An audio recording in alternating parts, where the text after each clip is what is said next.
Hello, this is Deborah Anderson, the Black Woman Animator, come back to you with another video. And in this video, I have DeMarvelous Carter. Welcome. What's up? Can you introduce yourself right quick? Absolutely. I am DeMarvelous Carter. My work that I do and my calling is I am a music producer for film and TV. I am currently stationed in the Bay Area, and I love it here. I absolutely love it here. Born in Flint. We were just actually talking about this. Born in Flint, raised up in Flint, then went to Romulus, which is where, of course, I met you, right? You know what I'm saying? And of course, got to claim the D, of course, because, I stayed in the D for quite some time. And so, yeah, that's a little bit about me. I'm pretty sure we're going to get a whole lot more into it. And more part of who I am and where I'm from is going to come out. So, yeah. So again, you're born in Flint, raised in Metro Detroit. Like, how was it growing up? Oh my gosh, how was it growing up? There's so many different dynamics to my life and growing up. I think I have to start with the love of my mom. My mom she's everything to me. I think she's where I got my faith from. She's where I got my confidence from. She's where I got my understanding of God from. So like my childhood really revolves around my mom and the foundation that she set for me. Of course, I told you already that, I was born in Flint, and I had a really, really good childhood. Even when you're too young to know that it's not good, right? And so Right. it's just normal. This is what we do, right? And so in my eyes, I had a fantastic childhood, right? But when you grow up a little bit, you realize that might not have been normal, right? And so, And that's the awesomeness of our parents, like awesomeness of my parents, and I have to give my mom credit for that. I had a really, really, really big family on both sides, of my mother's side and also on my father's side. Fast forward here to 2023, a lot of my loved ones on both sides have transitioned, which is challenging and also makes it hard to go back to Michigan from time to time. And because I share so many great memories with my family on both sides, there's so much I can pull from. There's so much I could talk about. And so when it comes to my childhood, it all stems from my mother. It all stems from her. And so we can kind of go in any direction you want to from now, because I'm pretty sure it's all going to do well from there. Yeah. So what are some of your best childhood memories? Oh my gosh. Some of my best childhood memories, playing basketball in Flint, Michigan at Dewey Park with all the guys that we looked up to. Me and my cousin Chuck, we was off of Moore Street over my grandmother Coleman house. And all the neighborhood big boys, I'm gonna call them the big boys. We wanted to drive the things they drove. We wanted to have the money they had, and essentially we wanted to make them proud and kind of make them appreciate us for who we were. And so how I made them appreciate me was basketball. I was naturally good at basketball growing up, and so when I stepped on the court, I had a lot of favor, and it was just because I was pretty dominant. No, I'm just kidding. Yeah. I was pretty good in basketball, which gave me. I remember. You remember, right? You remember. I was pretty good. I wasn't major, but I was decent. But those are some of my probably favorite memories. And obviously, there's a lot that I can pull from. But playing basketball in Flint at a young age was probably some of my favorite memories. What would you say is your cultural makeup? And that's not to say what's your ethnicity, but what is the culture of where you grew up and the uniqueness of where you're from and who you are? Cultural makeup. I think I've rolled into my cultural makeup because everything that I am today is what built me then, right? And which completely revolves around God, revolves around family, which revolves around music. And those three things is my life today, right? Yes. And so I truly appreciate the things that, I was able to experience really young. Because if you think about this, Deborah. In our life, we a lot of times stem back to our childhood. We always try to figure out the beginning of when something happened or why we are the way that we are. And if you notice, the best parts of who we are and even the worst parts of who we are stems from our childhood. It's weird because even as adults, we can go through certain things, but as adults, we tend to kind of get over them. You see what I'm saying? Like, it's not the origin for us because our makeup, our cultural makeup, and who we are and where we come from and what we did and what was done to us, good, bad, or ugly, creates the individual that's sitting in front of this camera right now. Right. So how you deal with the issues and how you deal with confrontation, how you deal with challenge, how you deal with joy, how you deal with success, how you deal with failure, all stems from that very moment in your childhood life, right? And so when you think about the cultural makeup, like, again, I'm probably going to talk about my mom a million times in this episode. My mom showed me faith, right? She showed me faith. And when you go through certain things, how to lean on the Most High, which is God. And that has brought me so far because leaning on him, it kind of put the blinders on everything else and allow you to just truly focus on him and his power, because there's a lot of things that you and I can't do. Right. There's a lot of things that we can't accomplish, but our God, we become superhuman. Yeah. And I'm just very thankful that I got those experiences early on through my mom to show me and to build that bridge to have a relationship with God the way that I have a relationship with God right now. Yeah, when you talk about like kind of trying to get an understanding of like your childhood and all that stuff, it's crazy for me because I mean, you know, for me from high school, I have grown a lot. Like, to have a YouTube channel at all, like, is like a lot of growth. But also, when I be looking back, I just be like, who was I, and like, what was people's perspective of me? Because I always thought like, okay, I was this quiet person that didn't talk much. But then I remember I like became Facebook friends with somebody from elementary school, and I was at Hastings Elementary in Detroit, and he was like, yeah, you used to help me with my homework, and I'm like, but I didn't think I talked enough to help people. Like, so I just be like, who was I? Like, I don't know. I have like core memories, but I don't have like a full grasp of who I was as a child. And I always think back to like even high school of like, I was like this smart person, but I played basketball, but it was like, why didn't I get bullied? Like I just be like, I was like crying. Okay, I guess.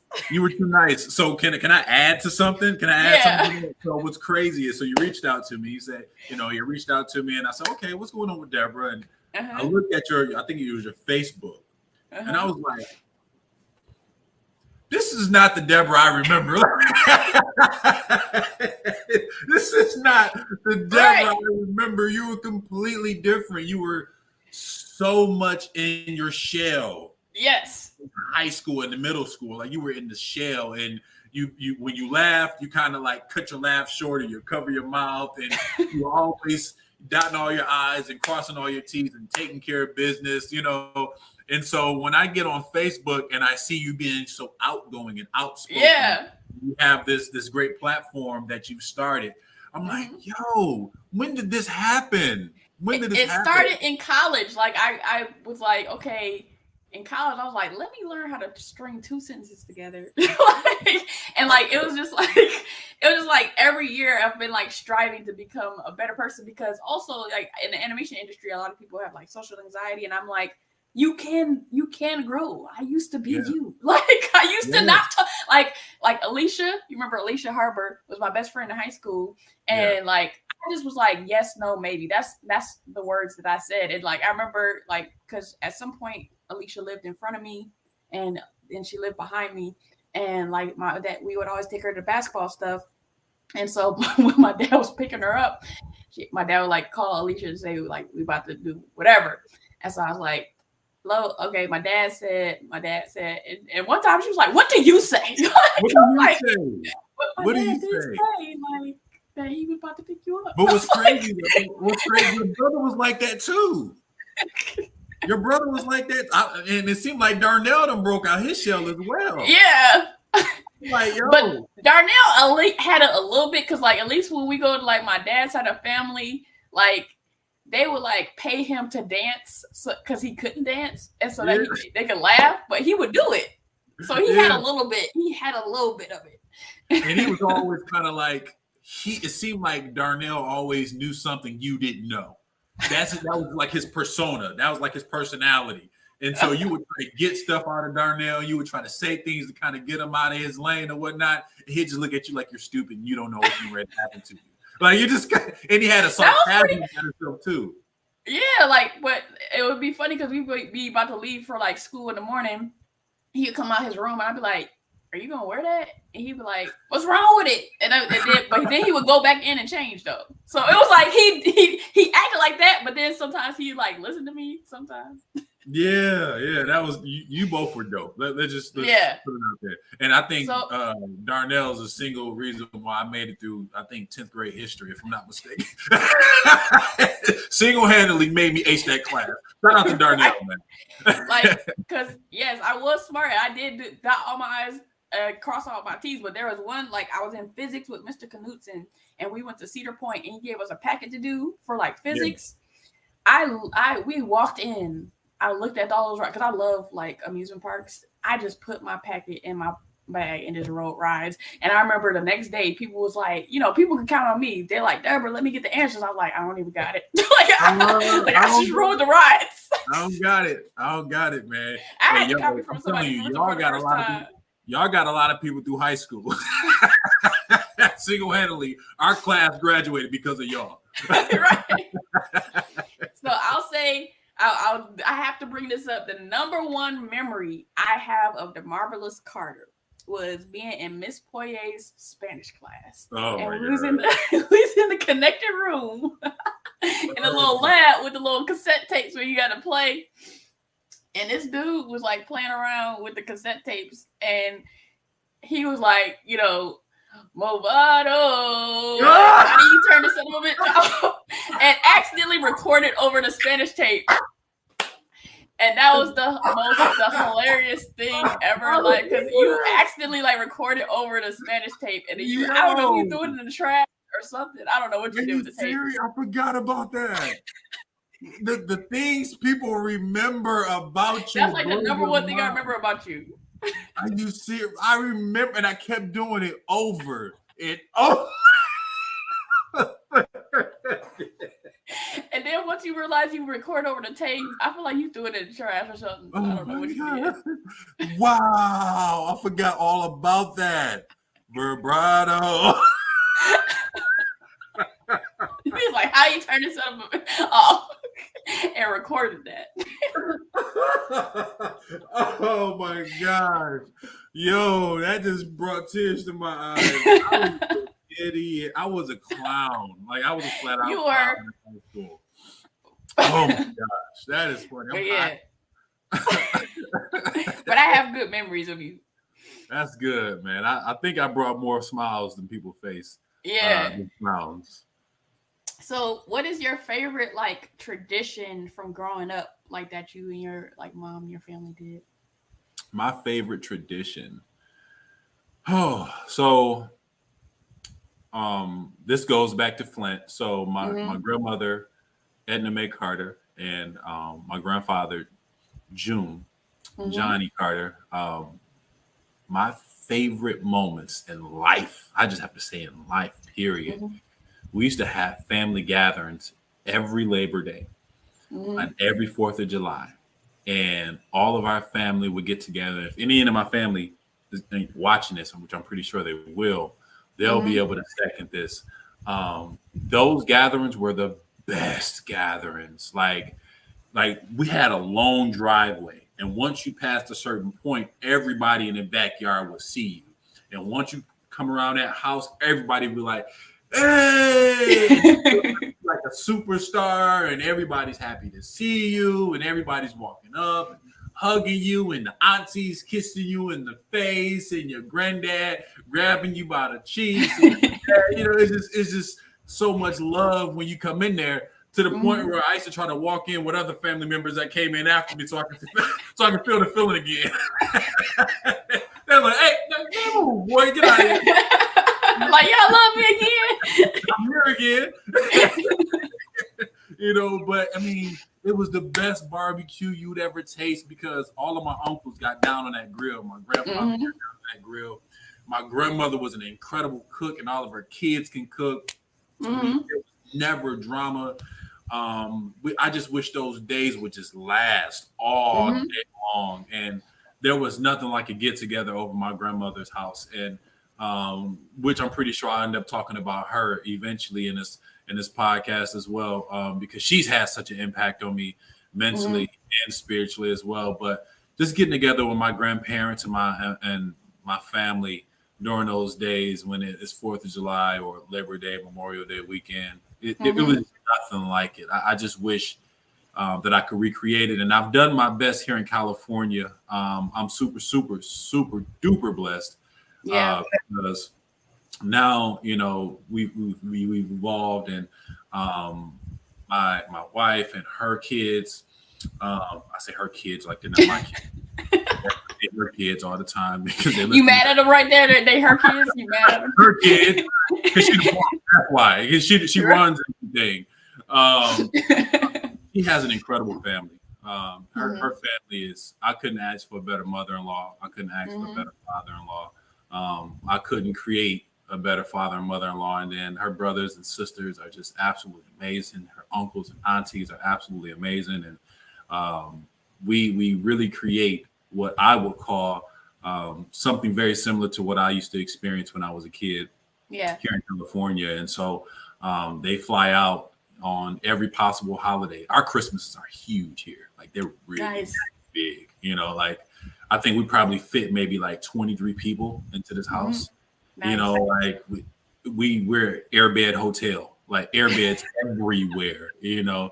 And then in the summertime for like the birthdays, like I have a really big backyard. So we'll party and we'll dance in the backyards. And it just makes me really happy because I get to connect to what I used to love so much when I was a kid, to that favorite tradition. And so that's the long answer.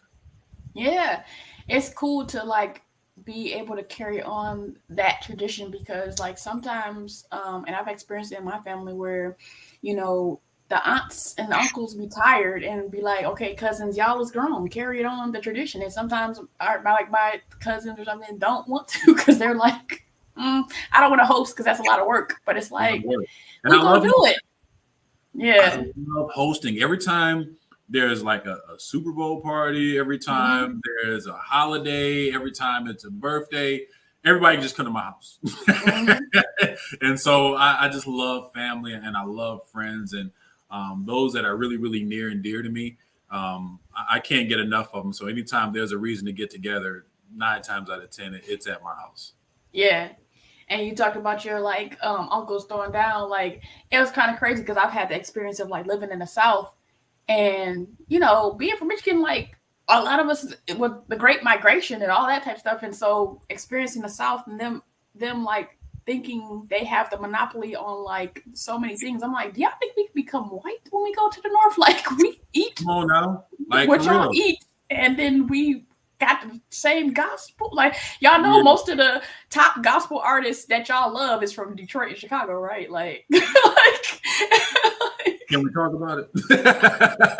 Like, what? Why do y'all think y'all got a monopoly on everything black in the South? Come on, man. Come on. We Motown. And what do you think we become when we go north? Like, we still black. That's a fact. That's a fact. You ain't talking nothing but facts right now, babe. Let's talk about the sports journey. Like, how was it growing up playing sports? And then how did your basketball journey end where you had to find something else to do? Absolutely. I'm really, really happy to answer this because I can picture everything like it was yesterday. So, again, everything stems back to Flint, where I'm from. Right. Flint town. I'm claiming Flint, baby. Always. Shout out to Flint. So, I have a cousin named Ray, and I also have a cousin named Chuck. My cousin Ray used to take me, and we used to play ball at the local parks, east side Flint, south side Flint. And I would be the youngest there. And I would be playing with all the older fellas, right? And, you know, like, and they would go hard on me. And they would push me, and they would push me literally. And they would go hard, and my cousin would make me just kind of stick it out. Yeah. And he used to have me working out. He used to have me doing calf raises. And mind you, I'm like 7 years old. I'm 8 years old doing calf raises and trying to bench press, and I'm just trying to lift up the bar and he's holding it up. So my cousin had me training before I knew I was training, Right. And it was just, but it's crazy because nowadays, kids don't go outside and they don't do all that type of stuff. And so my cousin was doing that stuff because that's what was fun. We're working out because it's fun. We don't have phones or anything like that. Right. Like, oh, let's work out. Yeah, that sounds fun. Let's go do it. And so we was doing that stuff for fun. And so what I noticed after a couple of summers, I actually got decent, and I was competing against those grown men and those teenagers. And then I didn't know how advanced I was in basketball until we moved to Taylor. And so we moved to Taylor, Michigan, and I went to Kenyon Elementary. And when I went to Kenyon Elementary, we were playing basketball outside in recess, and one of my friends, his name is Anthony, he said, "You should try out for the basketball team." And I was like, "I've never played basketball before." He said, "You should try out for basketball." I was like, "Nah, I'm nervous. I don't know, I'm fearful, and I didn't want to do it." And when he convinced me to do it, first day of practice, I noticed the difference. I saw how much, I hate to talk like this, but I saw the gap. Right. Shout out to my cousin Rick, because if he wouldn't train me like that, I wouldn't have been that good, right? Right. And so there was a huge gap in the talent level, and I was like, wow, I guess I'm pretty good. I'm going to make the team. I know I'm going to make the team. Before I left the gym, they said, "Hey, you make sure you come back because you made the team." I was like, "Don't the list supposed to come out tomorrow and get on the wall? You made the team. Make sure you right. We ain't got to decide about you. We got to decide about the other people." Right. And so I ended up getting MVP in 5th grade. I ended up getting MVP in 6th grade. But this is funny. I got a rude awakening because like Kenyon was like 60-40 white to black ratio. Maybe even 70-30. I'm being kind. It was 70-30 and 30% black, right? And so I'm thinking I'm God's gift to basketball and I'm just the best. So we ended up moving from Taylor to Romulus, and I go to Romulus Middle School. I had a rude awakening. Everybody was good. Everybody was good. Like you had Keaton Armstrong, you had Kyle Watson, you had Arthur Hall, you had Josh Brown, you had Jamal Mosby, you had Tylan Pitts. And for the life of me, like, and anybody can vouch for this, like, I think my 7th grade year, my first year in middle school, Tylan was my arch nemesis in gym class. Like, he used to just kill me, like, in basketball. I think one time he made like 13 threes in my face in gym class. Like, he used to just annihilate me. And I was like, I want to go back to Taylor. Like, right. Where I'm a superstar. Yeah, where I'm a superstar. And I think that was the best thing that happened to me, being around all of that talent, because it made me my mom actually chin checked me after the first game. She was like, "Boy, you don't know who you are? You out there playing scared. You better check yourself before you wreck yourself." Because I was out there, I was like a deer. I was like a baby deer, and I wasn't aggressive. I passed up on a lot of shots.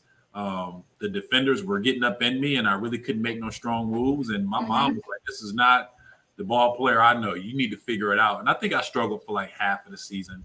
And then I started doing better. But something happened in the summertime where I just got tired of getting beat up in gym class. Yeah.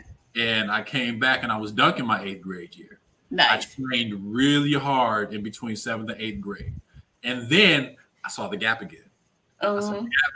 Something happened that summer. I also grew a little bit. And then I was like better than pretty much everybody in 8th grade. And I saw the difference because my mom was on me and she made me put in the work. Yeah. And then I played varsity as a sophomore, went in and played freshman as well. I had some of my greatest memories in high school comes from basketball. I love the camaraderie our teams had. Every team that I was on at Romulus High, even recreation, we had some incredible teams in recreation as well. And so you leave it to me I thought I was going to the NBA. Mm-hmm. Wrong. And I knew I wasn't going to the NBA because I think my senior year, I was ranked like top 50 or something like that. Mm-hmm. And we were facing Detroit Renaissance. And I tell this story all the time. It's so funny that I'm actually telling it on a podcast now. But this is really crazy. So I'm thinking I'm the stuff because we're ranked to win the national title. I mean, the state title. I'm ranked top 50. We got a really good team. I'm smelling myself at this point. And we have to play Detroit Renaissance at least once or twice a week in the summertime. So Coach Oates knew the coach over at Renaissance. And the PSL was way better than our league. They were just way better. And so I got a rude awakening. Like, it's levels to this, right? Right. And so I was going against a guy named Malik Harrison. And Malik, he was just a mutant. Him and Joe Parker were just different. They were just a different level of talent. And I think Malik went on to play Oregon, and I think Joe Crawford ended up going to play at Kentucky or something like that. And when they got to that level, they dominated in college. But I think Malik, when he got to the Spurs, I think he played for the NBA. He didn't get too much opportunity, right? And so I'm like, so if Malik didn't get a chance, I know I didn't have a shot in professional basketball. But it was good because it just taught me so many life lessons. It built a lot of relationships and friendships that I would have never had if I didn't play the sport. In my opinion, I played for one of the greatest coaches of all time. Talk about Oates. Talk about who he is now. yeah, Coach Oates, man. And I just was on another podcast yesterday. It's crazy. I hated Oates when I played for him. I hated him, you know, and I didn't understand what his approach was until I finished playing for him. Yeah. And so I developed a love for him after I stopped playing for him. Like, oh, now I see what he was trying to do. You know, I was making the game much more complicated for myself. And he said, you can easily average a double-double way easier than what you're doing right now. Yeah. He said, you're making the game too complicated. And we should just you know, and even though, and I was telling somebody this the other day, him and Josh Baker used to just run circles around us. I was trying to remember the other dude's name because what I remember is like, because I ain't play under Oates, but like all the girls thought they both was cute. yeah. That's the funny part about it. They were good looking guys, man. Yeah. And they were very skilled and both of them could shoot the lights out. And so some of my best memories comes from playing up under those guys and playing with the guys that I played with in high school. And so, oh my gosh, you just took me down memory lane. I can go years talking about that. So give people perspective. Who is Oates now? Oh my gosh. Coach Oates is the coach for Alabama. You know, I think it's Roll Tide, if I'm not mistaken. Yeah, Roll Tide. And he got his big breakthrough at Alabama. He just signed a huge extension. I ain't gonna put his money out there, but you can Google it if you want to. Right. And they are having a lot of success right now. They are kind of the front runners to win the national title. Amid the controversy that's happening right now with the players that are dealing with the situation with the beautiful young lady that lost her life. I believe her name was Jamia Harris, 23 years old. So my prayers and my love goes out to her family and her child and everybody that was affected from that senseless killing. And I can't lie, I'm very saddened for her. First and foremost, I'm very saddened for her. And then I think about, you know, the star athlete. I think his name is Brandon Miller. You know, I watched him play about 5 or 6 times this year. And the kid is head over heels a natural born NBA star. You know, the kid is amazing. So the fact that he's caught up in all this nonsense is sad because when you have that much talent, you have that much ability, you have that much skill. You never want to get caught up in the things that can potentially just destroy. Can you? Well, I'll say, like, you know, I played basketball too, and I got because freshman year the team was so like small, I got to play 4 years varsity. Nice. But I had a huge confidence issue. Like I would when I was a kid and like I would play AAU once I moved with my dad. I always played a year up, so I was like naturally talented. It just was like I didn't know how to take the risks. I didn't have the confidence. And my dad tried. Like my dad tried to give me the pep talks that your mom gave you, but it just didn't get through. Like I was talented and I grew and I was talented enough to be on varsity, but I could have been much better. And so I don't know what my issue was.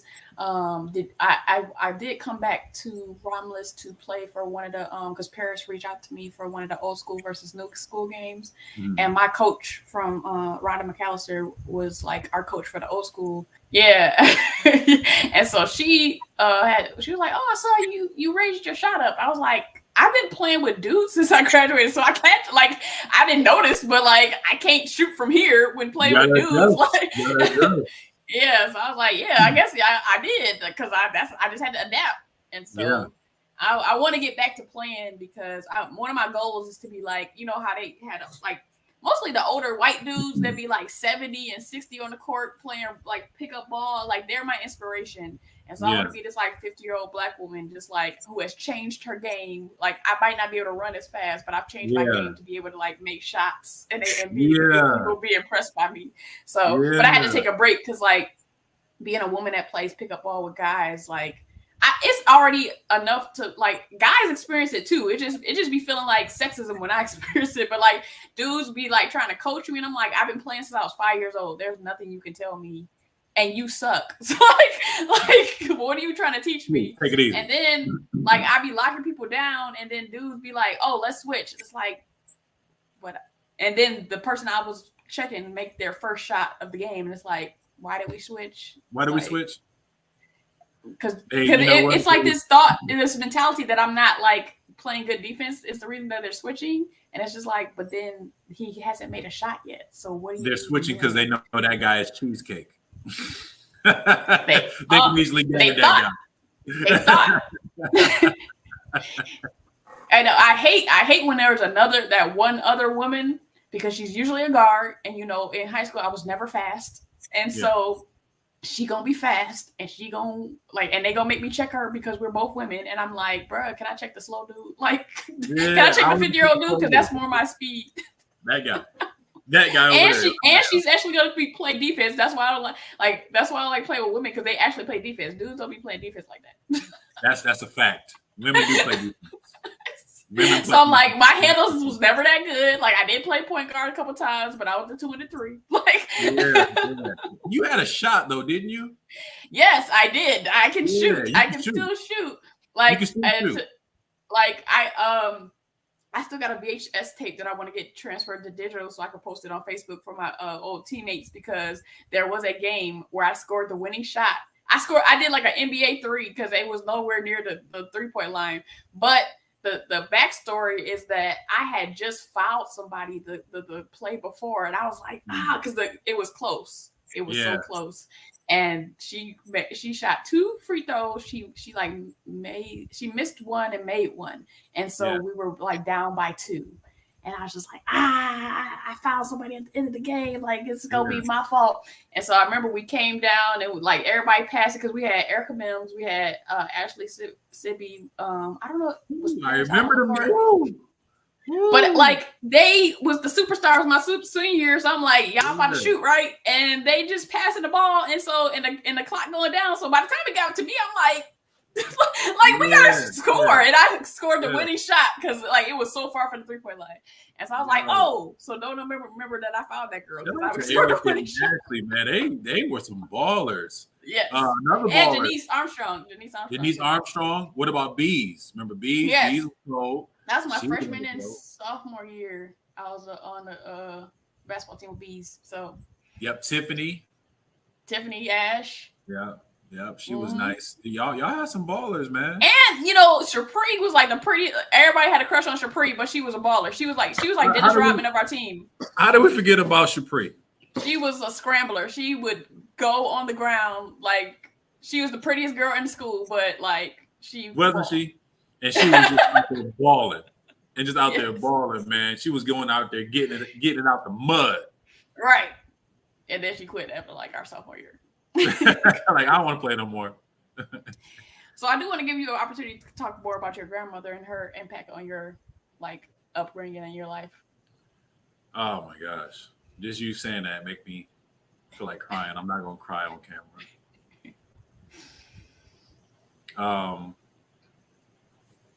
So my grandmother, I'm jeez oh Pete. So my all right, get it together. That's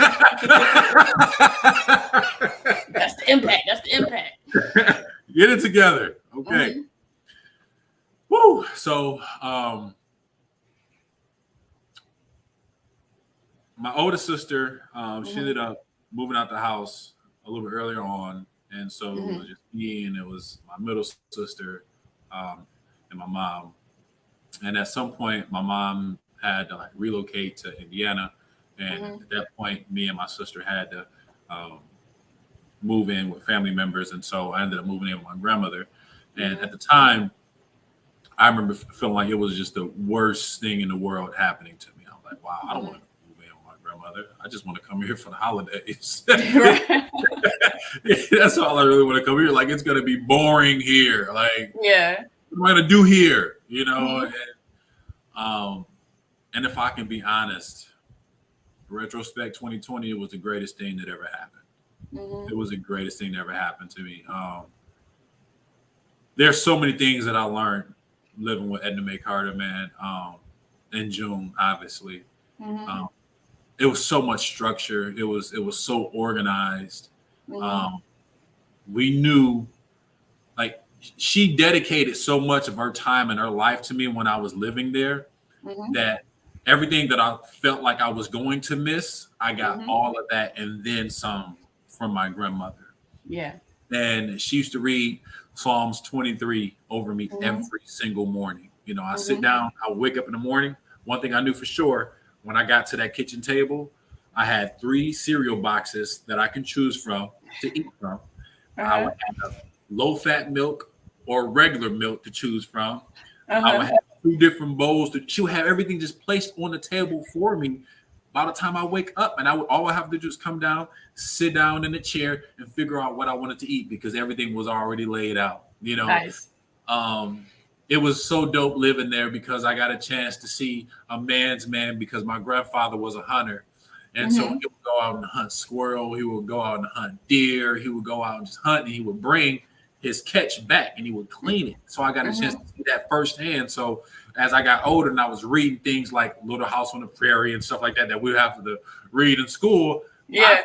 From Oklahoma. So they brought a lot of those characteristics and skills and talents with them. And so I got an actually chance to not only hear it or read it in my history books, I got a chance to see it. Like, yo, my granddaddy was doing that. Yo, my grandmother was doing that. My grandmother was still hang drying her clothes on a line in the backyard. She never really used the dryer. And my grandfather, he was still a gardener. So I seen him grow his own grapes and grow his own tomatoes and grow his own cucumbers and grow his own vegetables and all of his greens. Like, I seen all that stuff. Yeah. And so that gave me a completely different perspective where I was able to bridge where I'm from while living in the modern world. You understand what I'm saying? And my grandmother, she was just so precious. My grandfather was so precious. Some of my greatest childhood memories come from that household.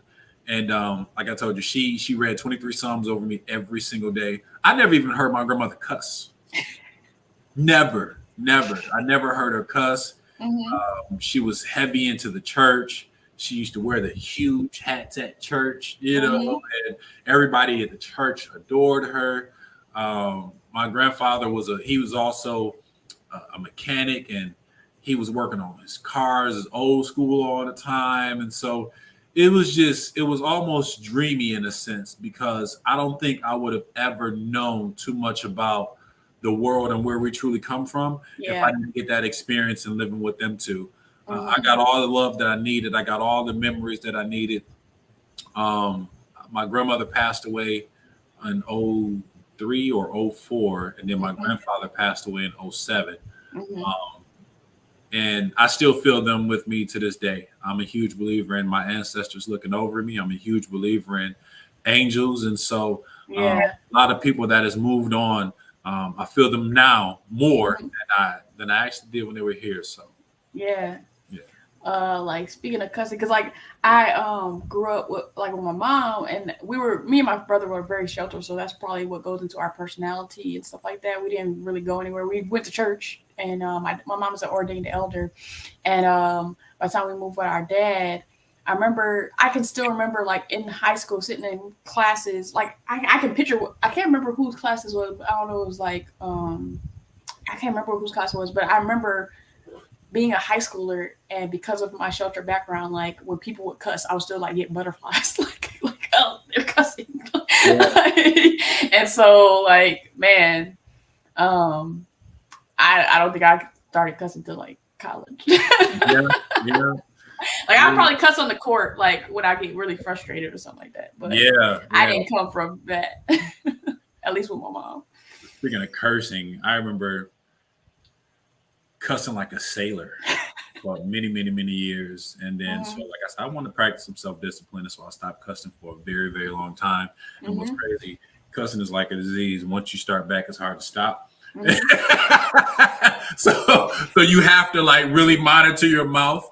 And after for a long time, it's no big deal. So you start substituting F words with fudge. Right.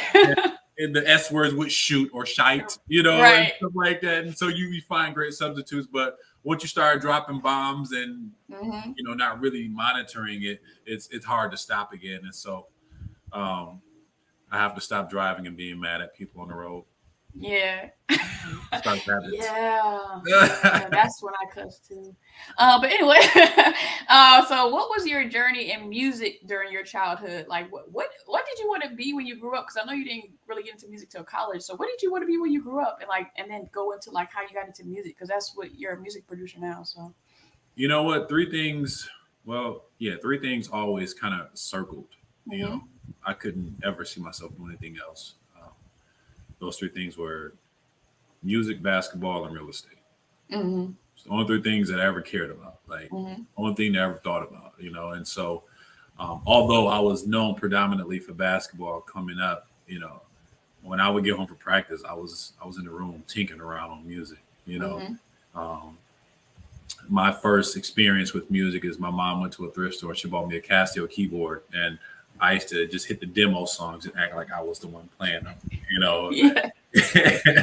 And then I used to actually listen to the demo songs. Like, oh, he pressed this button right here. Oh, then the next one he pressed right here. And then I started to learn how to play by ear, right? Nice. So I taught myself how to play by ear, but I never knew how to actually construct a beat until I got out of college. One day I was in college. One of my roommates, teammates, his name was Bruce.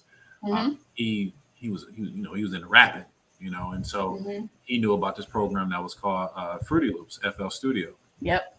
And so I said, yo, you got to show me how to make a beat. All my life I wanted to know, like, how do they make the music behind the vocals? Like, how do they do that? That's dope. Like, this is like a mystery to me. This has been magic for years, and you got to show me. And he was like, well, this is the program.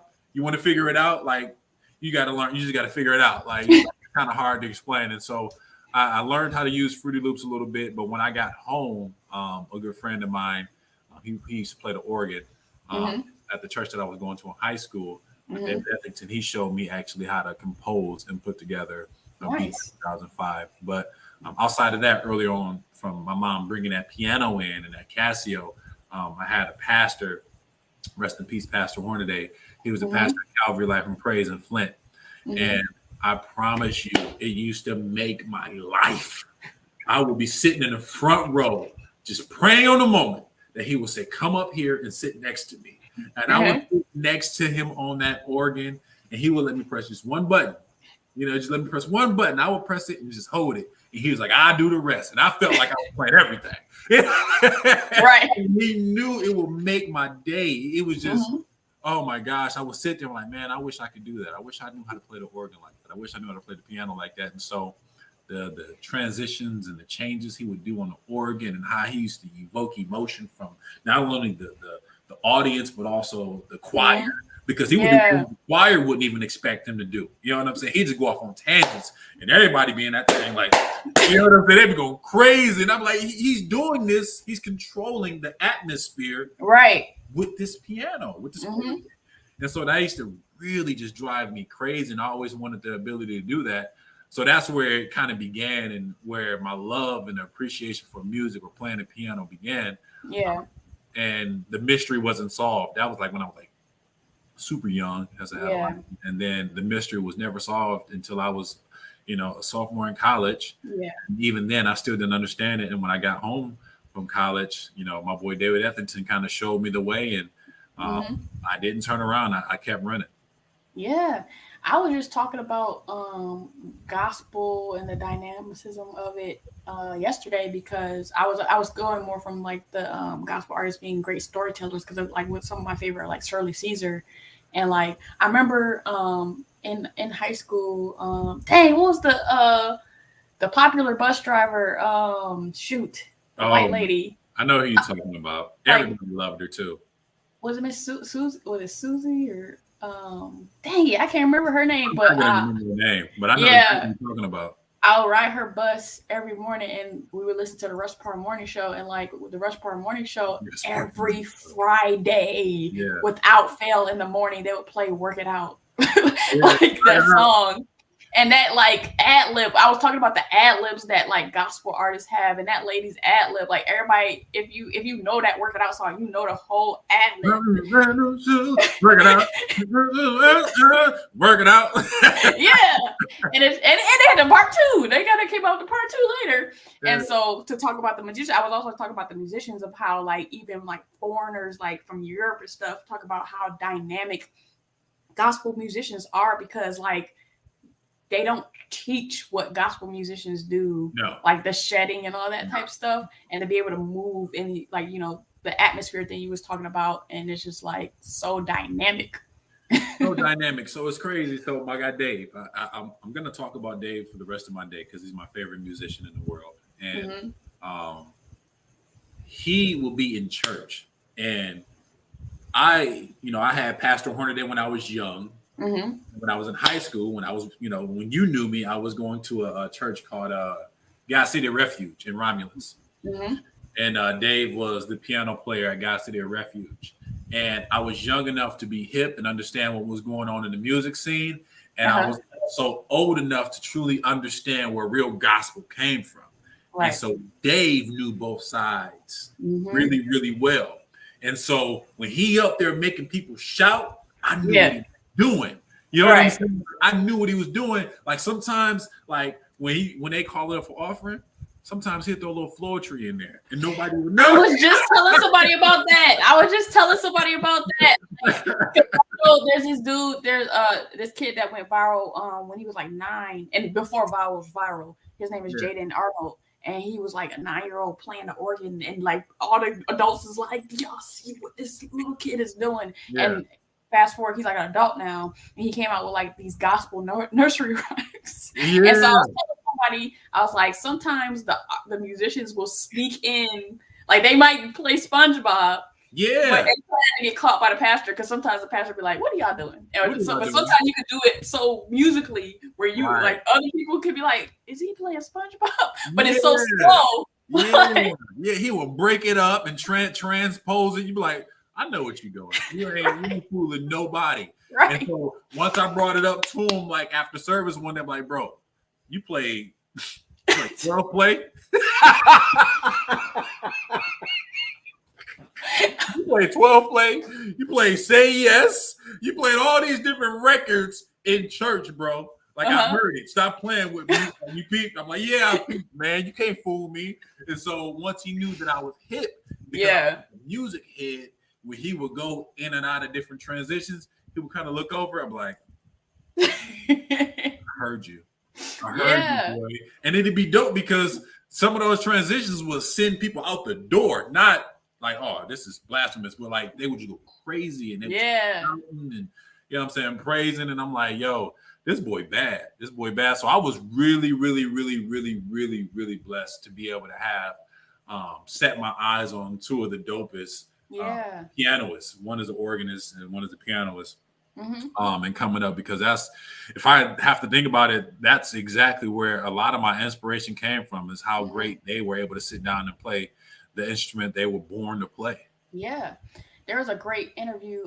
Kevin on Stage did a great interview with Fred Hammond, and like Fred Hammond was making a point, because I will say there is R&B today. It was like there was a period where it felt like there was no R&B, but there is, Giveon, LMA and all them.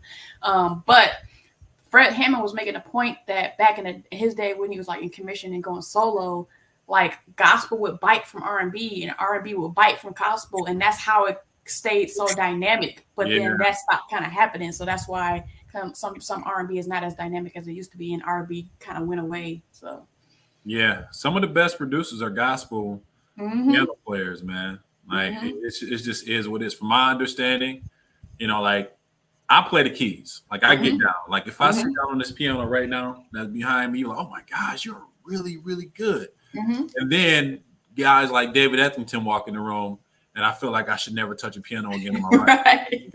It doesn't make any sense. Because there's like PJ Morton, play from Maroon 5, Corey Henry, all the people, like they be so dynamic. Yeah. I don't even know how great they are. So yeah, can you speak to like what was the dynamic of like Tupac and Prince being your like inspirations? Like what did you glean from them? Oh man. So I have to tell this story, and I tell everybody this story. Again, Flint. Flint used to do the fireworks downtown, right? And first time I even heard a remnant of Tupac. I didn't know it was Tupac, but it was a guy walking up with a Walkman on. He had a tape player on, and he was crying. He had seen somebody he knew. And he was like, man, he said, this brother said, baptized in eternal fire, shed so many tears. And he kept rapping the lyrics. And I was like, what is he listening to? And it has him crying. He's so emotional like this. I was mind boggled. Like I couldn't believe it. And I'm young too. Like I'm a kid. This is like 94, I think it was. I'm young, and I'm seeing this guy with a Walkman on, crying, rapping lyrics. And so you fast forward a little bit later. My dad, he buys at the time they used to sell singles, and at Sam Goody or something. Like that. And it had 4 songs on it. It had How Do You Want It? It had California Love Part 1 and 2, and it had Gangsta Party. And so that was Tupac, obviously. And so I was going crazy over How Do You Want It? How Do You Want It is still probably one of my favorite songs, right? Because I used to just hear, like I got sentimental connection to that song. Like, I always play it in this car. And so I went down a rabbit hole once I, was listening to those records. So I started going back and listening to Tupacalypse Now and Thug Life. And then I heard Me Against the World. And I got to So Many Tears. And I heard those lyrics. I was like, mystery solved. This is who he was listening to. And so when you experience something like that as a kid and it comes full circle, it hits a little different. A little different. And so from that point on, I was just always kind of locked in Tupac in this story. And then in regards to Prince, my favorite movie growing up, my first introduction to Prince was Purple Rain. And I just love his character in that movie. Absolutely love his character in that movie. I love Morris Day in that movie. I love when he opened up his jacket. He was like, I love everything about that movie, man. And so obviously that sent me down a rabbit hole. I probably watch Purple Rain once or twice a year. But just who they were as artists, they were unapologetically themselves. And they pushed the envelope. If they had a vision, they wanted to see it come to life. Would not budge. And to see the things that Tupac was able to do and his work ethic, like I don't think nobody had a work ethic like Tupac. Like nobody had a work. He still has unreleased music, and it's 2023, and I think we had 11 albums or something crazy like that at this point. He has more albums dead than he does alive. Right. And so that speaks to his work ethic. And then Tupac was bigger than music. Tupac was so much bigger than the things that he did in the studio because, again, his history and his cultural makeup, right? Right. Look at the people that were his teachers, right? His mom, right? Look at his auntie and his stepfather, right? Like you talk about Asada and you talk about oh my gosh, the guy that's in jail right now. I just went down a rabbit hole. Mumwa Abu Jamar. I know I probably pronounced his name wrong. Please forgive me. But I just went on a crazy rabbit hole with him. Like these are Tupac's teachers, all the Black Panthers. Yeah. So he understood what it was to be Black in America in 1995 and 1996, but he also knew what it meant to be Black in America in 1980, 1970, and 1960. You see what I'm saying? And he was strong rooted. And so not only did he know, but he got to experience it because he saw with his own two eyes, right? And so that had a tremendous impact on the individual that he became, once he had a platform. And so a lot of people like Tupac was so contradictory because he was battling. He was really, really battling between the person that he was and the person that he was becoming. You see what I'm saying? And so and you got to realize Tupac was 25 when he died. He was 25 when he passed away. Like it's a baby. That's a baby. Anybody that look at us 25 right now, I consider them a teenager. You know what I'm saying? And so, and granted, they were much more mature then than these children are now. I was just talking the other day. Like remember the guys that were ahead of us, like the classes that were ahead of us? Guys seemed like they were grown men, like the seniors. Yes. When we came in, like it seemed like they needed to be working at somebody's steel mill. Full beards, like they look. Particularly the Mosby family, like. Yeah. So it's crazy how like the evolution of humans happening. But yeah, man. So that's why I have such an appreciation and love for Tupac because I think there's a lot of depth. There's a lot to learn from his successes and his mistakes. You know what I'm saying? There's a lot to learn in regards to being optimistic. There's a lot to learn in regards to believing in yourself. There's a lot to learn in regards to making sure you stay connected to your center, staying connected to God, regardless of what you see and what you have going on. There's a lot to learn when it comes to being introspective and understanding your emotions and what you're going through and how to kind of build from those emotions. You know, there's a lot to learn because not only do I listen to this guy's music, I can probably tell you every interview this guy's ever been in word for word, because he's just so engulfed and intrigued with his story and what he was able to do in such a short period of time, you know. And same thing with Prince, man. These guys, I think Prince though, like I'm really, really intrigued with his character. He was so mysterious. You never really knew. The amount of stuff we found out about him after he died, like he donated to Black Girls Code, like it was just like he did it all in secret. He did it all in secret. He didn't need no applause, and he was comfortable in his own skin, and he was just so knowledgeable and so talented and played so many different instruments, and he made music obviously for his fans, but music was therapy for Prince. You know, he made music because that's what made him feel good, and if it connected to you, then great. It connected to you, and if it didn't, then it just wasn't for you. Because this is more about me really relishing in my talent and my skill set and this therapy that I'm getting and giving it to the world. And if you are in a position where you can accept and appreciate what I'm providing to the world at this moment, then perfect. Not, we're just on two different playing fields. And then even with the Dave Chappelle skit where you think that would be like fake and it's like, nah, Prince could ball. Like, like that was real. Like wild. That is wild. That is absolutely wild. I still don't think Prince can play basketball. I don't believe that. There has to be some footage somewhere. I want to see it. I got to see Prince in the jump shot. So this is the part where I list some of the projects because you've done a lot of projects, but the point is like, you know, some the people that look like us have like worked on some of our favorite things. So your placements have been on Sports Center, NBA Today, NBA Countdown, Stars, The Power, the behind the scenes trailer. You had the Ballers trailer. What is the wrestling, the Maserati entrance? I feel like that's an acronym. Yeah, WWE. Yeah. Walking Tammy, What the Flocka, Growing Up Hip Hop, Comedians and Cars Getting Coffee, Granddaddy Daycare, Real Housewives of Salt Lake City, Ladies Night, and then a lot of international placements and even more, placements in the U.S. So, like, can you talk about? So I know there's like multiple stories that are integral. Like you have an art van story that is integral in like how you got into things. I know. Can you talk about who you worked with in your early days?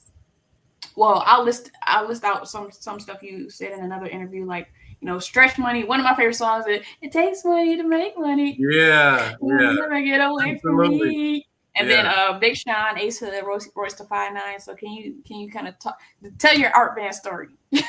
There's so much. Geez, oh Pete, there's so much. There's so much. I don't even know where to begin. So I guess I can start at the beginning in regards to when I started making music and starting to realize this is something that I can do. Yeah. I started making music in my closet at my mom's house. And it was just seeing, trying to perfect my craft. And so we went to Art Van one day and there was a sleigh bed that I wanted. And my mom was like, I'm not getting ready to buy you that bed. If you want to buy it yourself. And I was like, you know what? I think I can. If I sell each one of these beats for $200 a piece, I can come back up here and buy this bed. So I went home and I pressed up a whole bunch of CDs and I went to all the open mics in the local Detroit area. And I was handing out my CDs. And within a week, the CD had sold out. I sold all the beats on the CD. And I was like, Mama, I'm ready to go get my bed. And so we went to Art Van and picked up my bed. Not only that, I went to Guitar Center and I picked up a motif, which my good friend Scotty Rock, he had ended up selling to me. And yeah, man. And so it showed me that I can do it. And from that point, I really started to get serious about working with people and trying to have an impact or trying to make a name for myself in the Detroit area. And so what I ended up doing is I ended up teaming up with a guy named Scotty Rock, and we created a company called Legacy. And we had a lot of quick success, and we worked with a lot of underground Detroit artists at the time. And Stretch Money was my favorite artist to work with because they embraced me first. Him, Crane, Novocaine, and Bino, they were ahead of Hot Lava. And how I met Bino, I met Stretch Money and Crane through Bino because at the time I was working at Champ Sports in Westland Mall. Bino was dating someone at the time, and somebody, not me, somebody sold her son 2 left shoes for homecoming. How that happens, I don't know. I have no clue how that happens. I come from the back and work in stock, and I'm by the phone. Incidentally, I'm sweeping, trying to go home. Phone rings, and I pick it up. I'm like, it's after hours, but I'm just picking it up, and I'm like, hello. And she just going 100 miles per hour, cussing me out. You sold my son too, mother. I'm like, yo, hit the brakes. And so I'm like, look. Where do you guys live? I didn't tell your son the 2 left shoes, but where do you live? She told me where she lived, and just so happened she actually lived right down the street from me. I said, look, this is what I'll do. When I get there, you're going to realize it wasn't me. But I'm going to bring your son the other correct shoe, and I'll do it when I get off tonight. She's like, y'all better do something, and hung up on me after she gave me the address. So I get there, and she realized it wasn't me, and she felt so bad. And she, I'm so sorry, and was all apologetic. And she was like, here, let me give you a mixtape. I'm like, no, nobody don't want no mixtape.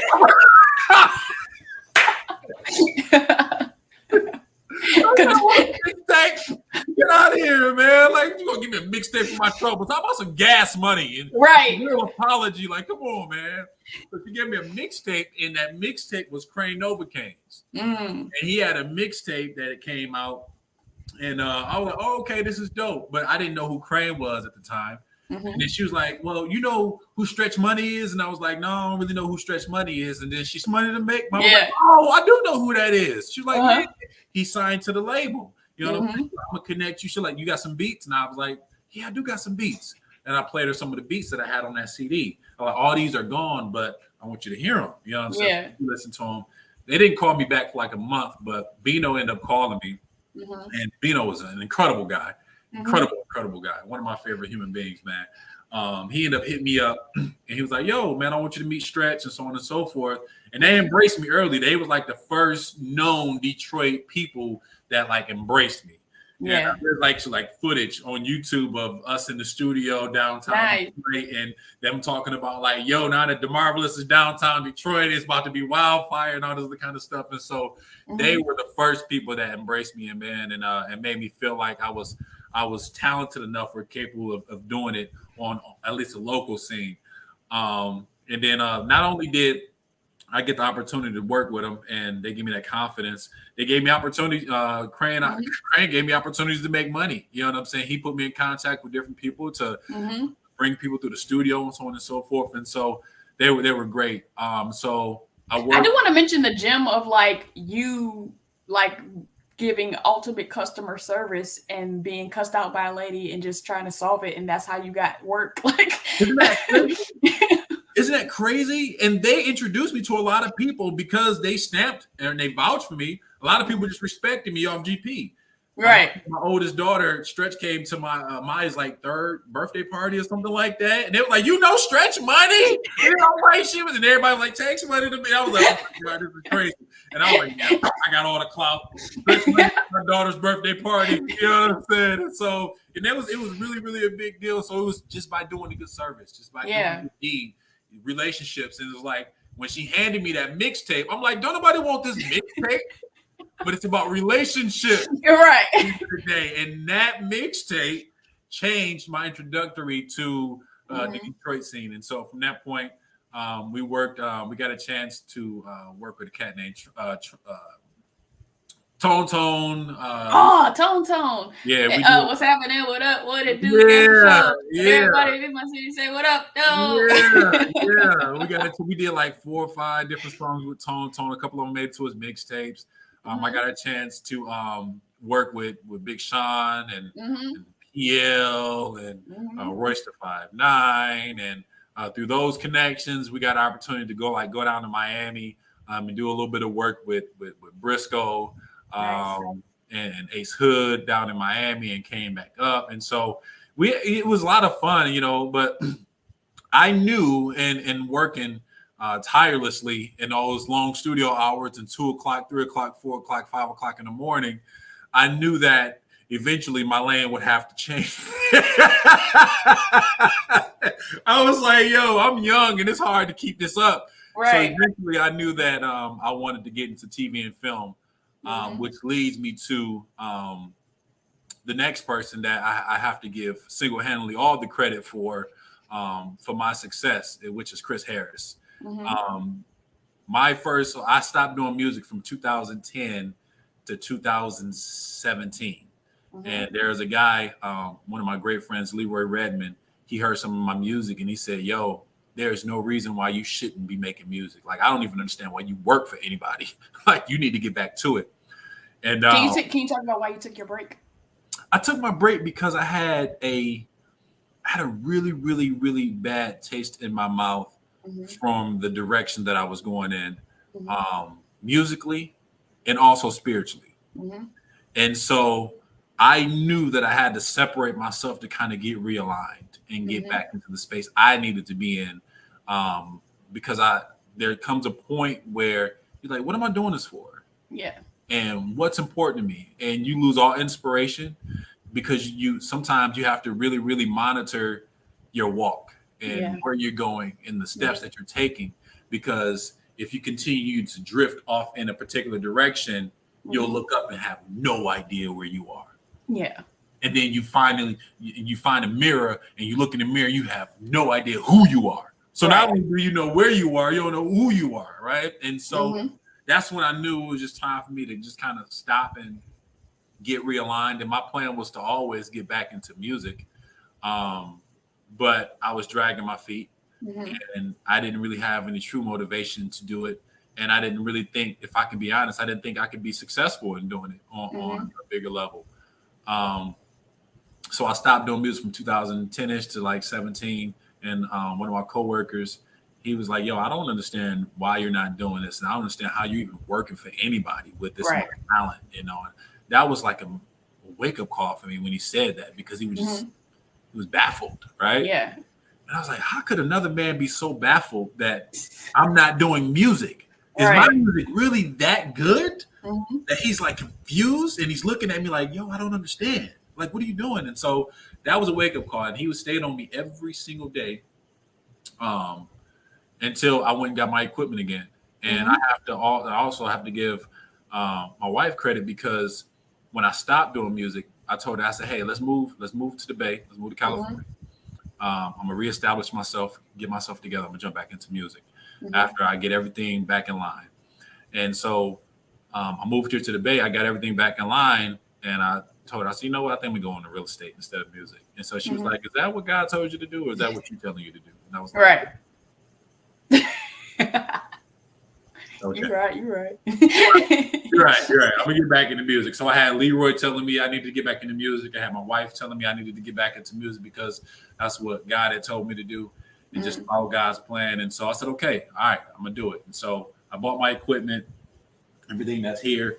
And I was creating with no direction. I didn't know where I was going to go. I didn't know what I was going to do. I just knew I was doing what God had told me to do. And I hadn't talked to him in a while. And a good friend of mine that I used to sell music to, he was probably like one of my number one customers. I love to see him coming because I knew he was going to spend money with me. But he was one of those artists. And that was another thing that kind of stirred me away from music on a local scene, is because everybody wanted free music, right? Yeah. I am paying bills with the money that I'm getting. Like, I don't have anything else. I'm paying bills. And so you come in here and you want to record for 5 hours and you want the track for free. Like, we can't do that. You know what I'm saying? Chris, he invested in himself, and he's always invested in himself. He will always pay for a studio time, and he will always pay for the beats. And he will buy multiples of them because he just not only he wanted to support you, he just wanted to invest in himself. He was very serious, and he still is very serious about that. So I hadn't talked to him on my hiatus. I just kind of fell off the face of the earth. And he had reached out to me out of the blue one day after I just started making music again for about 2 months, and I don't have a direction. And he said, hey, you still making music? I was like, it's crazy that you asked me that. I just started back like 2 months ago. And he was like, anything you can send me? And I sent him some stuff. And before you knew it, I had my first contract with Warner Chappell. And he opened up that opportunity for me.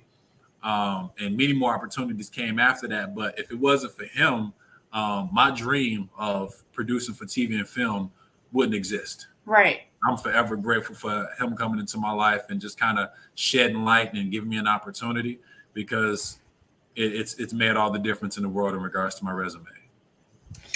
So it was late last night when I was doing my research. So you have a story with it's some horses and some Bible verses and the name Aurora. So can you tell that story? I like this.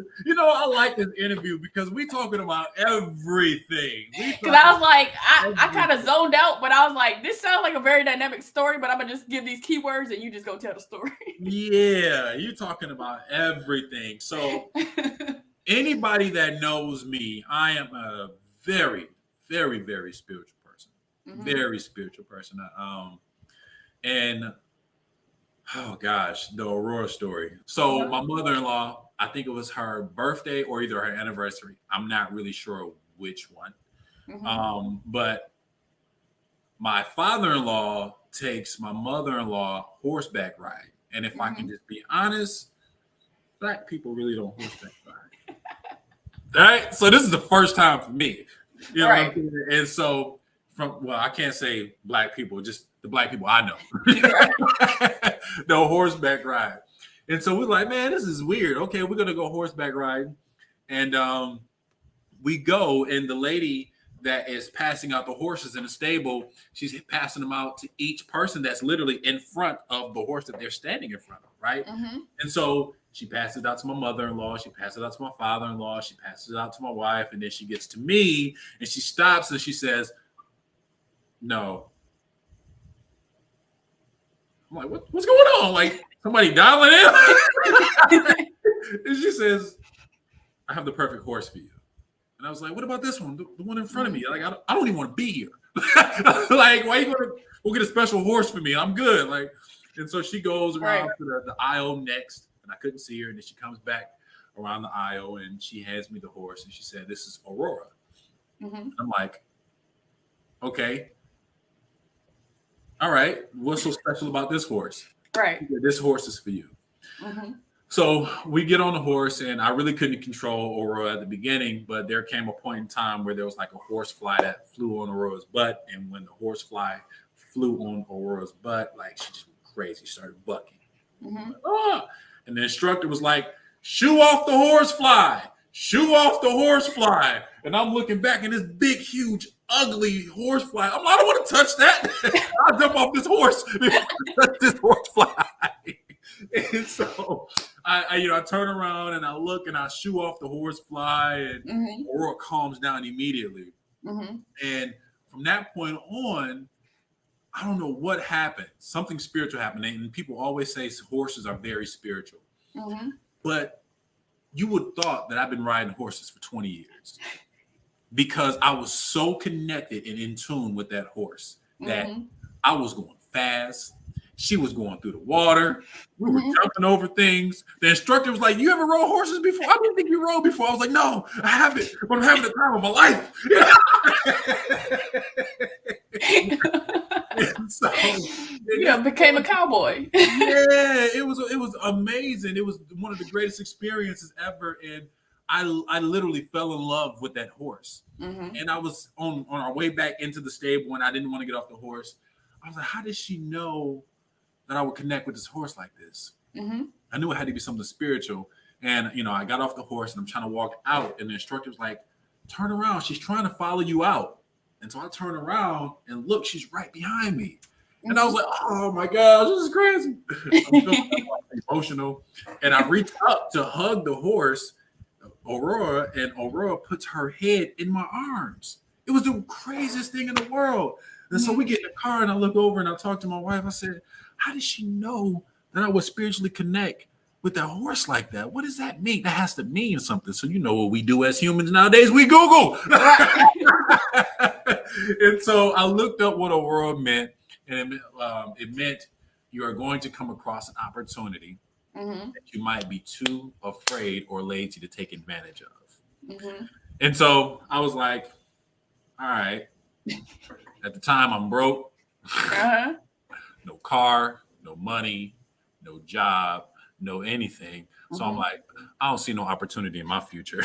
Google about this one. And so the universe will have it.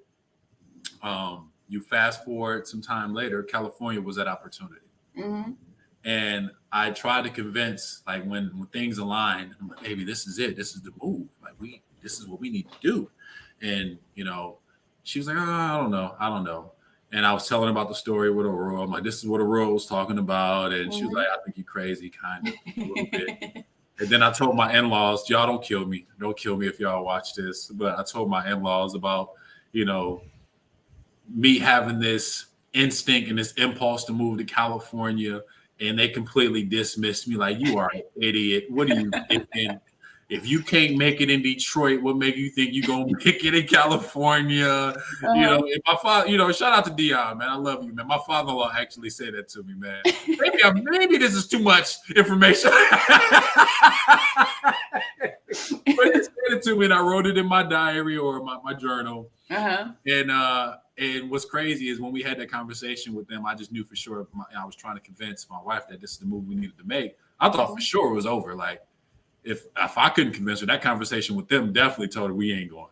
And she walked out that house. She said, "We're going to California." I was like, "What?" I don't know, baby. Like, based on what they were saying, I don't think we need to go. Like, I don't know if this is the move. So now I'm uncertain. I don't know if we need to go, you know. So I was nervous. I was extremely nervous. And I moved here before they did. And it's crazy how everything worked out. There's so much more that goes into the story, but I don't know how much time we got. And I don't want the listeners to get tired of hearing me talk. Feel free to tell the whole story. We get here, and I'm passing by a lot of great, juicy stuff. But we get here, and this is how I knew I was on the right path. And things are better than what I imagined. Mm-hmm. And I'm on my way home, and the wife asked me to stop by Wendy's. Mm-hmm. And I'm like, I don't want to stop at Wendy's. And we arguing, we going back and forth. I'm like, man, I've been out all day. Don't nobody want to stop at Wendy's. How about you just find something to eat in the refrigerator? We got plenty of stuff to eat. We just went grocery shopping. You know, like you got Wendy's money. Right, man. I'm like, come on, man. And so we argue, and of course she got her way, and I went to Wendy's. And I get to Wendy's, and I pull out my debit card, and it's with Wells Fargo. And obviously the logo of Wells Fargo is a horse. And so immediately I started thinking about Aurora, and I started shaking my head because now I'm about 5 months in to California, and things are panning out way better than I even expected. Way better. And I'm like, oh my gosh, I would have never made this move if I wouldn't have rode that horse. And mind you this, think about when I went to my parents, my in-laws' house, and I told them, I think I need to move to California because of a horse. I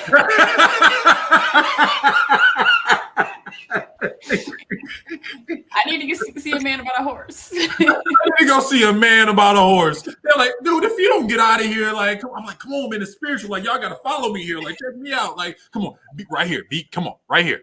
You know, they would have kicked me out immediately. So when they got to denying, like, yo, I don't want y'all to move to California, I was like, I definitely can't bring up Aurora.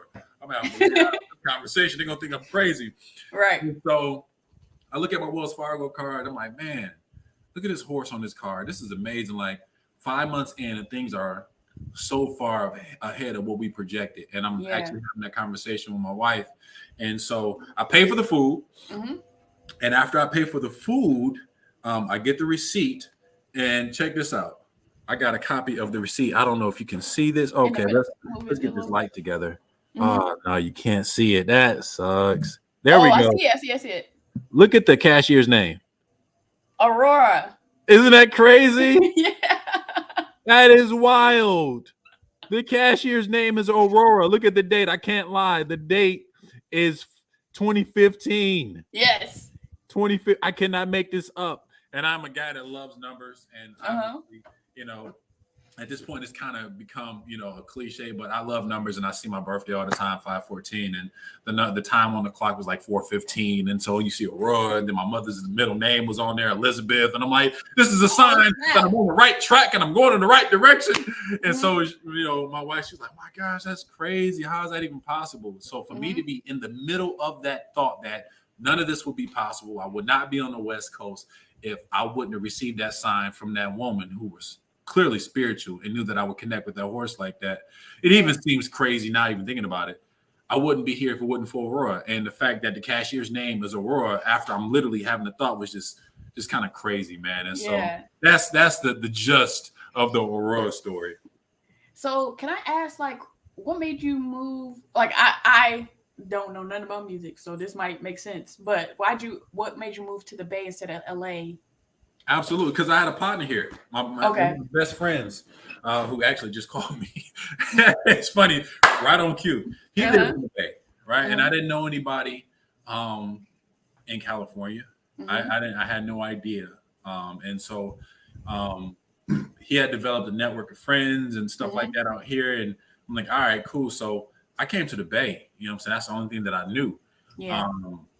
It was crazy. When I was looking for a place, I easily found a place here in the Bay, you know, which is the house that I eventually bought, you know, and it's nice. And so everything just worked out. And I feel like, in my personal opinion, maybe I'm just ignorant, I don't know, but I don't think sorry, Detroit, but I don't think there's no place like the Bay. It's just not. The Bay is beautiful, man. It's beautiful weather year round. It get kind of scorching in the summertime, but the winters are like falls here. I love the Bay. I absolutely love it. So I know from, I consume a lot of content. I just be watching all type of videos and stuff like that. I know there's supposed to be particularly with like Oakland, because I don't know what city you're in, but like I know like Detroit and Oakland are supposed to be like sister cities. Have you experienced any of that?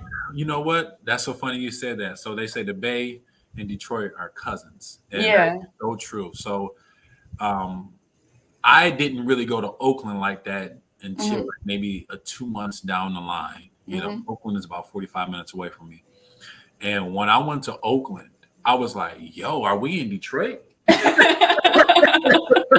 Like, I was like, yo, are we in Detroit? Like, it really felt like Detroit. It felt like Mm-hmm. downtown Detroit. Mind you, I lived in downtown.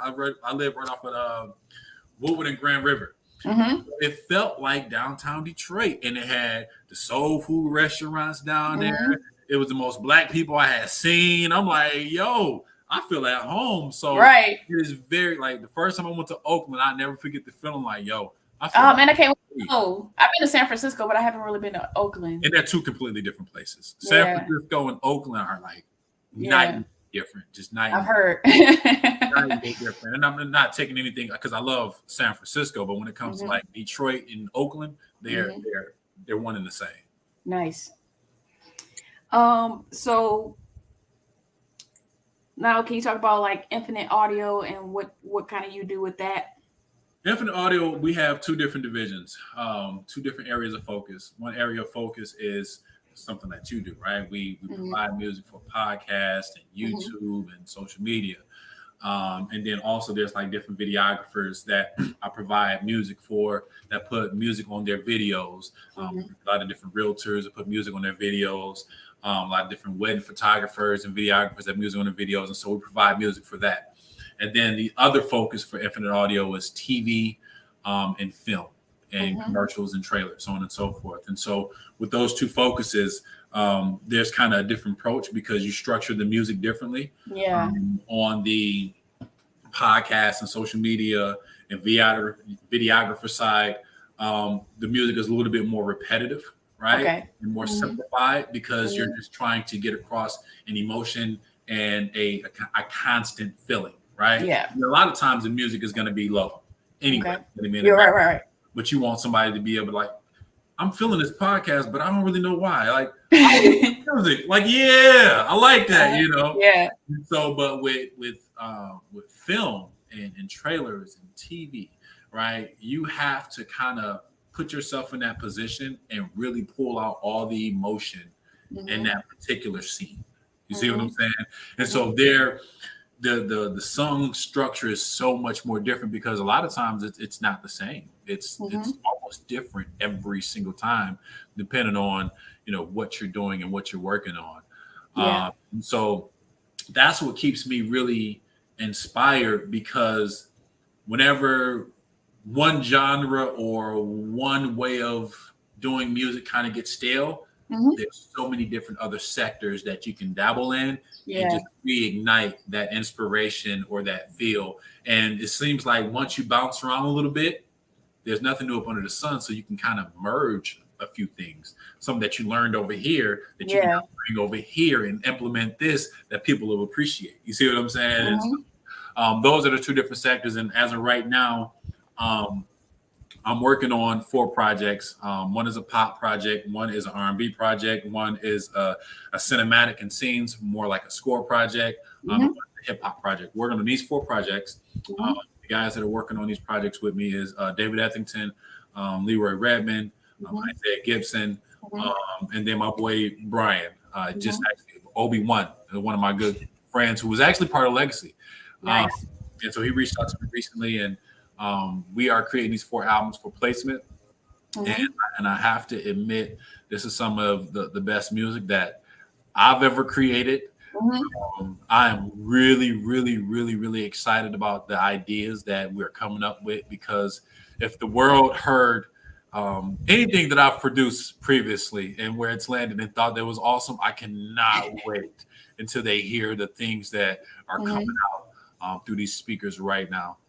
Number one, these guys, they contribute in such a way where the ideas and the direction and the thinking outside the box, it impacts me in such a way that at this point I feel like I have infinite, pun intended, creativity. Right. And usually producers go through dry spells. They have highs, they have lows. Sometimes they feel like creating, sometimes they don't. But with the guys that I have around me, I feel like creating every day, literally all day. Like I just don't run out of creativity with these guys around me. Yeah. Man. I'm super blessed to have these people around me, these guys around me. Man, I went to an event on Sunday. It was like a music panel talking about Wakanda Forever, and it had Dave Jordan, who's a music producer for Marvel, Ludwig, the dude from that be working with, and Ryan Coogler was on the panel too. So they went to grad school together, and so that's the white dude that's behind the Kendrick Lamar, like he behind all the Wakanda Forever stuff or the Wakanda stuff, and then what's the Archie Davis, and then Shani Sadoki, and they got a Wakanda documentary coming out. You got to see that because they showed us a sneak peek. So interesting, like the way Ryan Coogler and Ludwig was like working together, and just like they went to Nigeria for like 10 days, and just in the morning, like from like the morning to the evening, the early evening, they just all the local drummers and like all the instruments that you could think of, they just was like getting sound bites and stuff from them. And then in the evening they would work with the like artists like Tim's and or like the local artists, like the local Nigerian and something. They like even brought up South African artists, but it would be so interesting for you to like the way that Ryan and Ludwig and the way the Ludwig minds worked, like that he was like impressing the African people because they're like, how do you even know what this instrument is? They're like Shani was saying, like he would show us a YouTube video that had 10 views, like I need this instrument, like, and they're like, oh, we got to get that from a village that is 10 hours away, and he was like, all right, so Tuesday, like, like and really? So they, it's like I don't know when it's coming out, but we saw the they have a set, I guess it's like 3 episodes, and so we saw the episode where they went to Nigeria. I think there's an episode where they go to Mexico. And then the 3rd episode is like in the UK or something like that. But you gotta watch that; it's so interesting. Do you know what it's called? I'll send it to you. Please send it to me. I am so interested in watching that. Man, like that dude's mind like is crazy. And then the collaboration with Ryan, because Ryan just is tapped in. Like Dave Jordan was saying that he's never seen a director and a music person work that closely together. It's usually very separate. Yeah. So can you like, there's kids coming up, like I was I taught like 3D at a media arts high school in Crenshaw, and one of the other teachers that taught at the same time as me was like teaching them like how to make beats and stuff like that, and there was like a really talented kid, Kellen, so shout out to Kellen.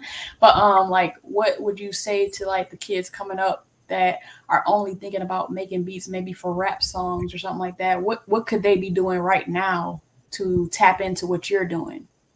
Absolutely. So when I was coming up, I was just like everybody else. I only felt like there was one way to get into the industry, which was get my song to a rapper or a singer. But you'll be surprised how many different lanes that is available for a producer. I'm so glad that this lane is available for me, is because there's 2 different ways you can approach it, right? When you're working with an artist, you're trying to bring their vision that they're trying to present to the world at that time in their life, in that chapter. So you have to literally go and grasp, figure that out, and provide that for them, right? As a producer, and producing for TV and film, what you're doing is pulling out the emotion that's within yourself and adding it to what's available. You see, to that scene or to the network or the show. And so you get a chance to be the artist, right? A lot of my music, one of my guys was recently just telling me, he said, you don't really leave too much room in your records. And I was like, No. I am the artist, right? Yeah. And a lot of people say when I listen to your instrumentals, I can just listen to them by themselves. And Yeah. that's the way I love to produce, right? Everything has to make sense, but at the same time, it can't be too cluttered, right? Yeah. Because if it's cluttered, it's hard to listen to. Yeah. And so once I realized that there was a lane for TV and film, I had the emoji heart eyes. I was like, like this is what I want to do, and I need to figure out how to do it. And God would have it, and favor would have it again.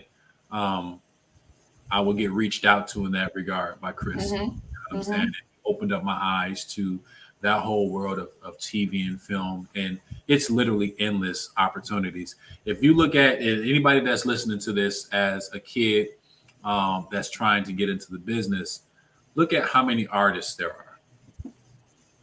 Now compare that to how many TV shows and episodes and movies there are.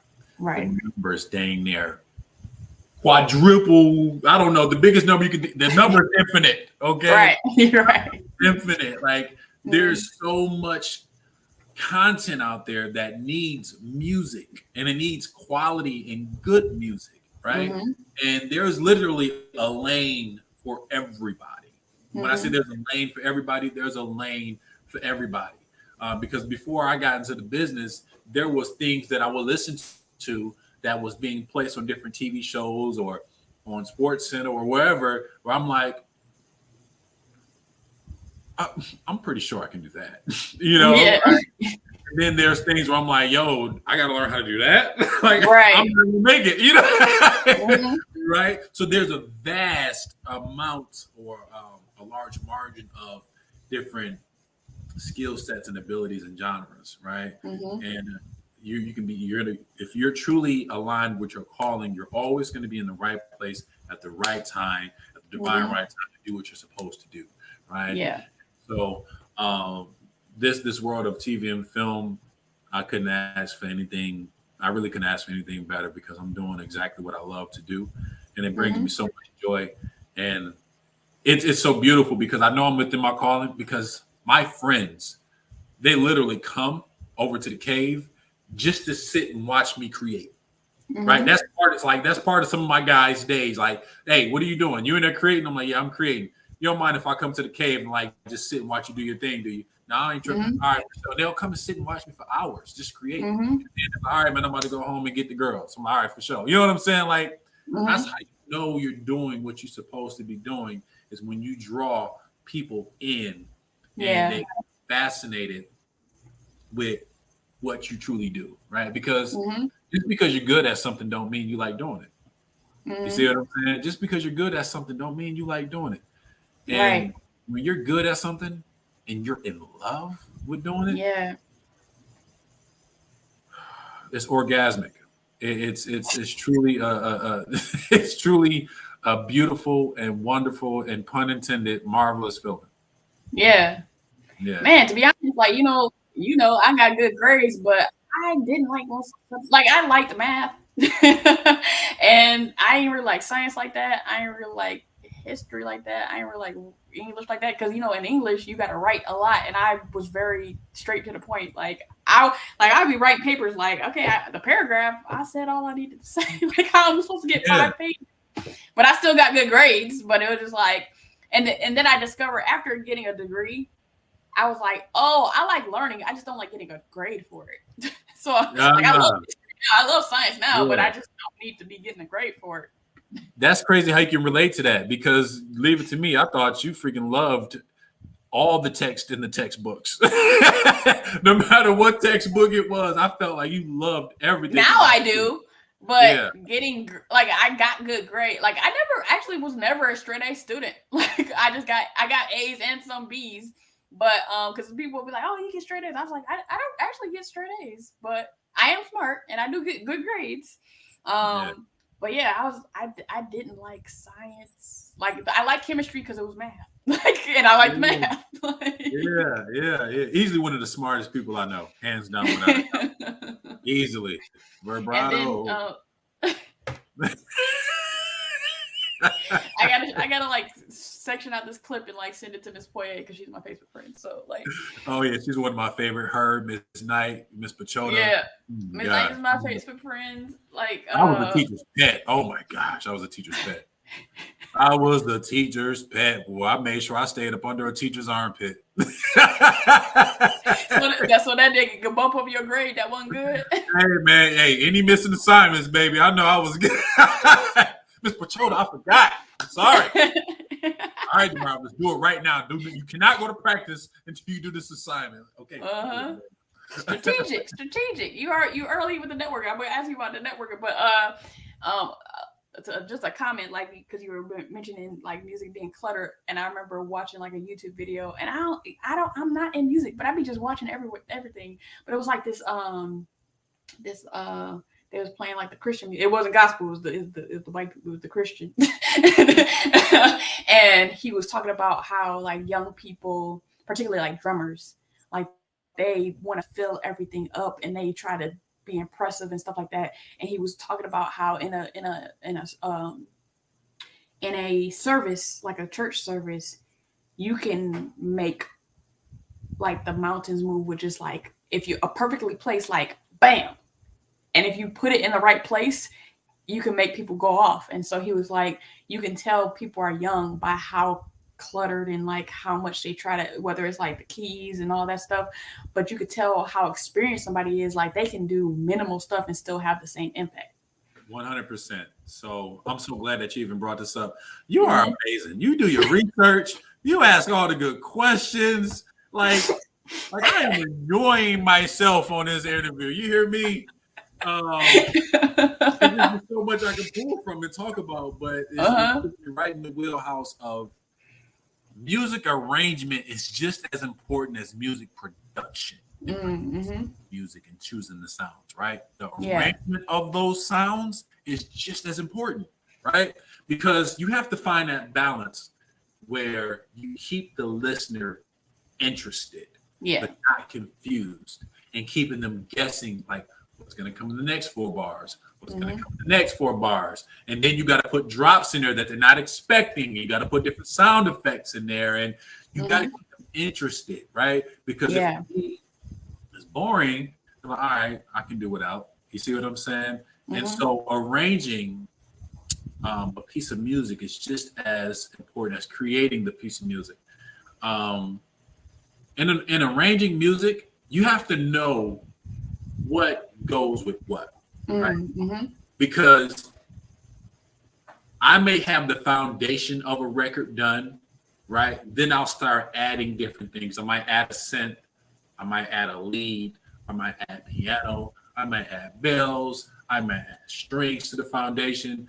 But the thing is, although individually, when I play them on top of the foundation, they sound good, it doesn't mean that they're all going to sound good together.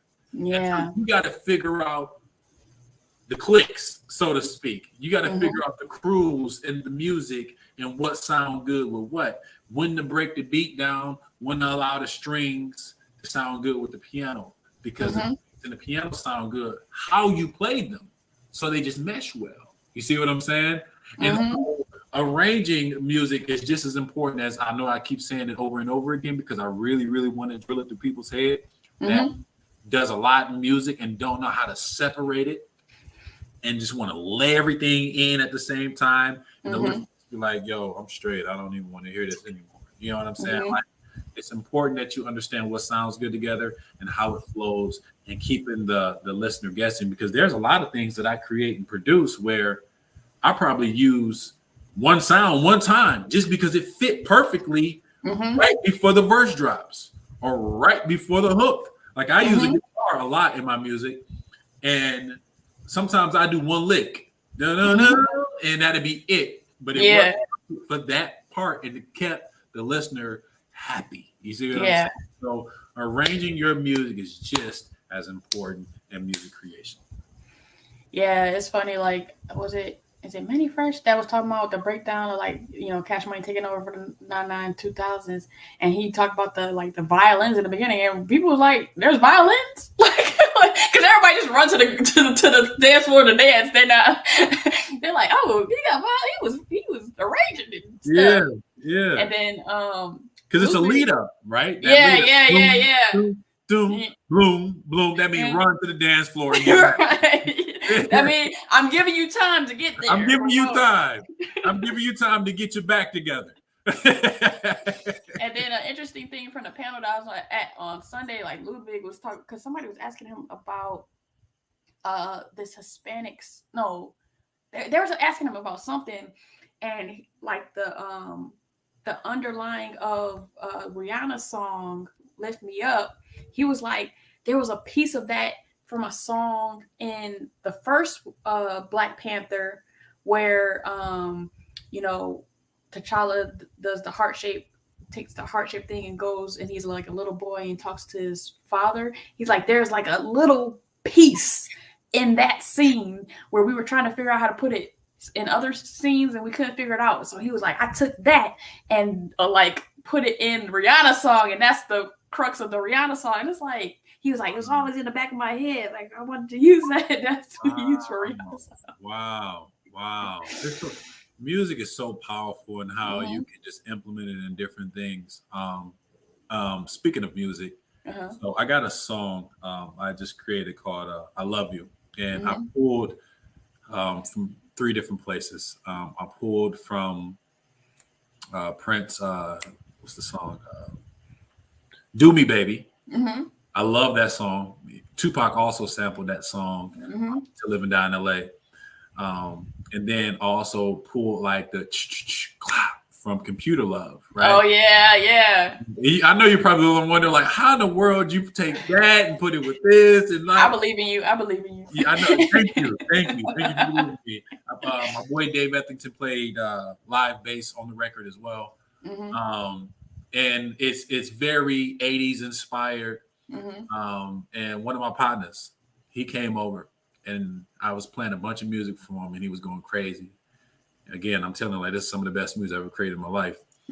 And I play I Love You. I play that record. I seen a grown man cry.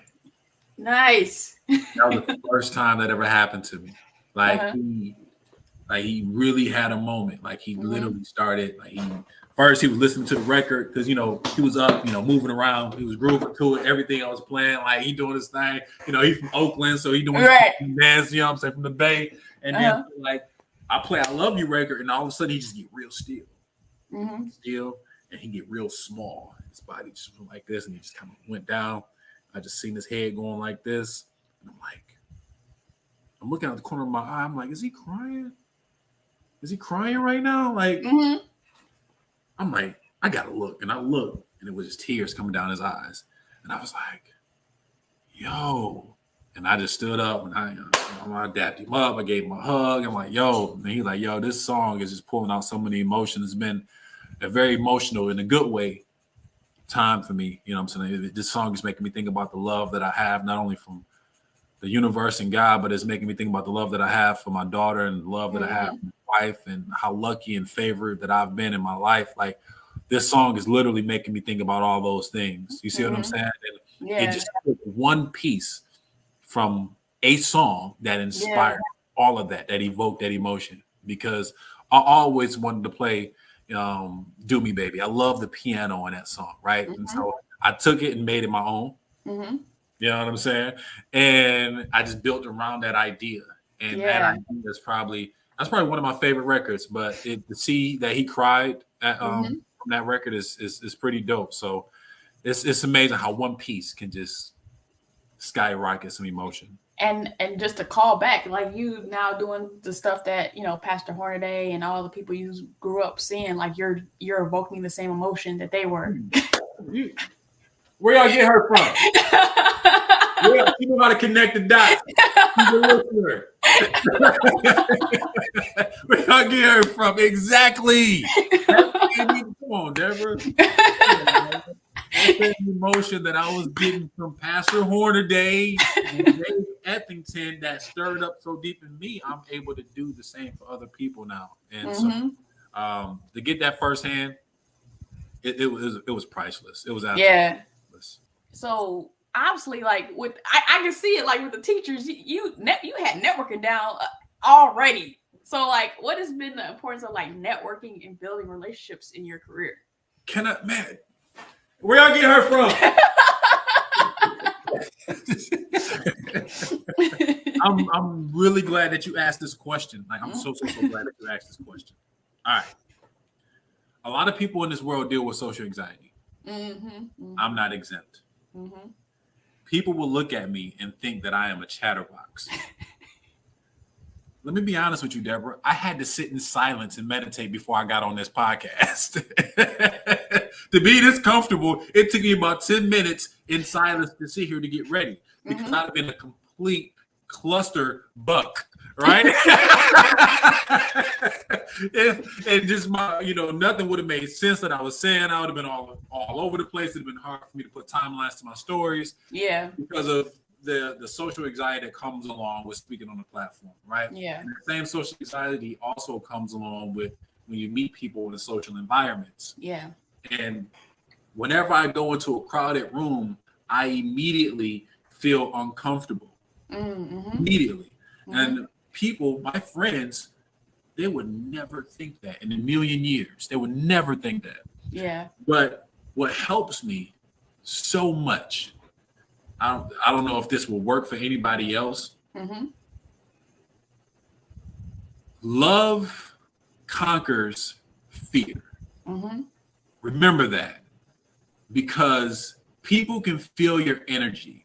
Yeah. And the thing that I tell myself when I walk in any room is that I love every individual in this room. And people may ask, well, how do you love someone you never met? Right. Do you hate someone you never met?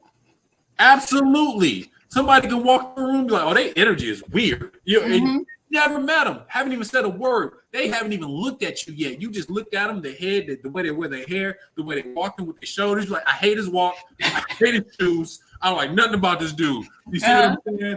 And the crazy part about it is when you end up next to that dude, he can feel that energy. Yeah.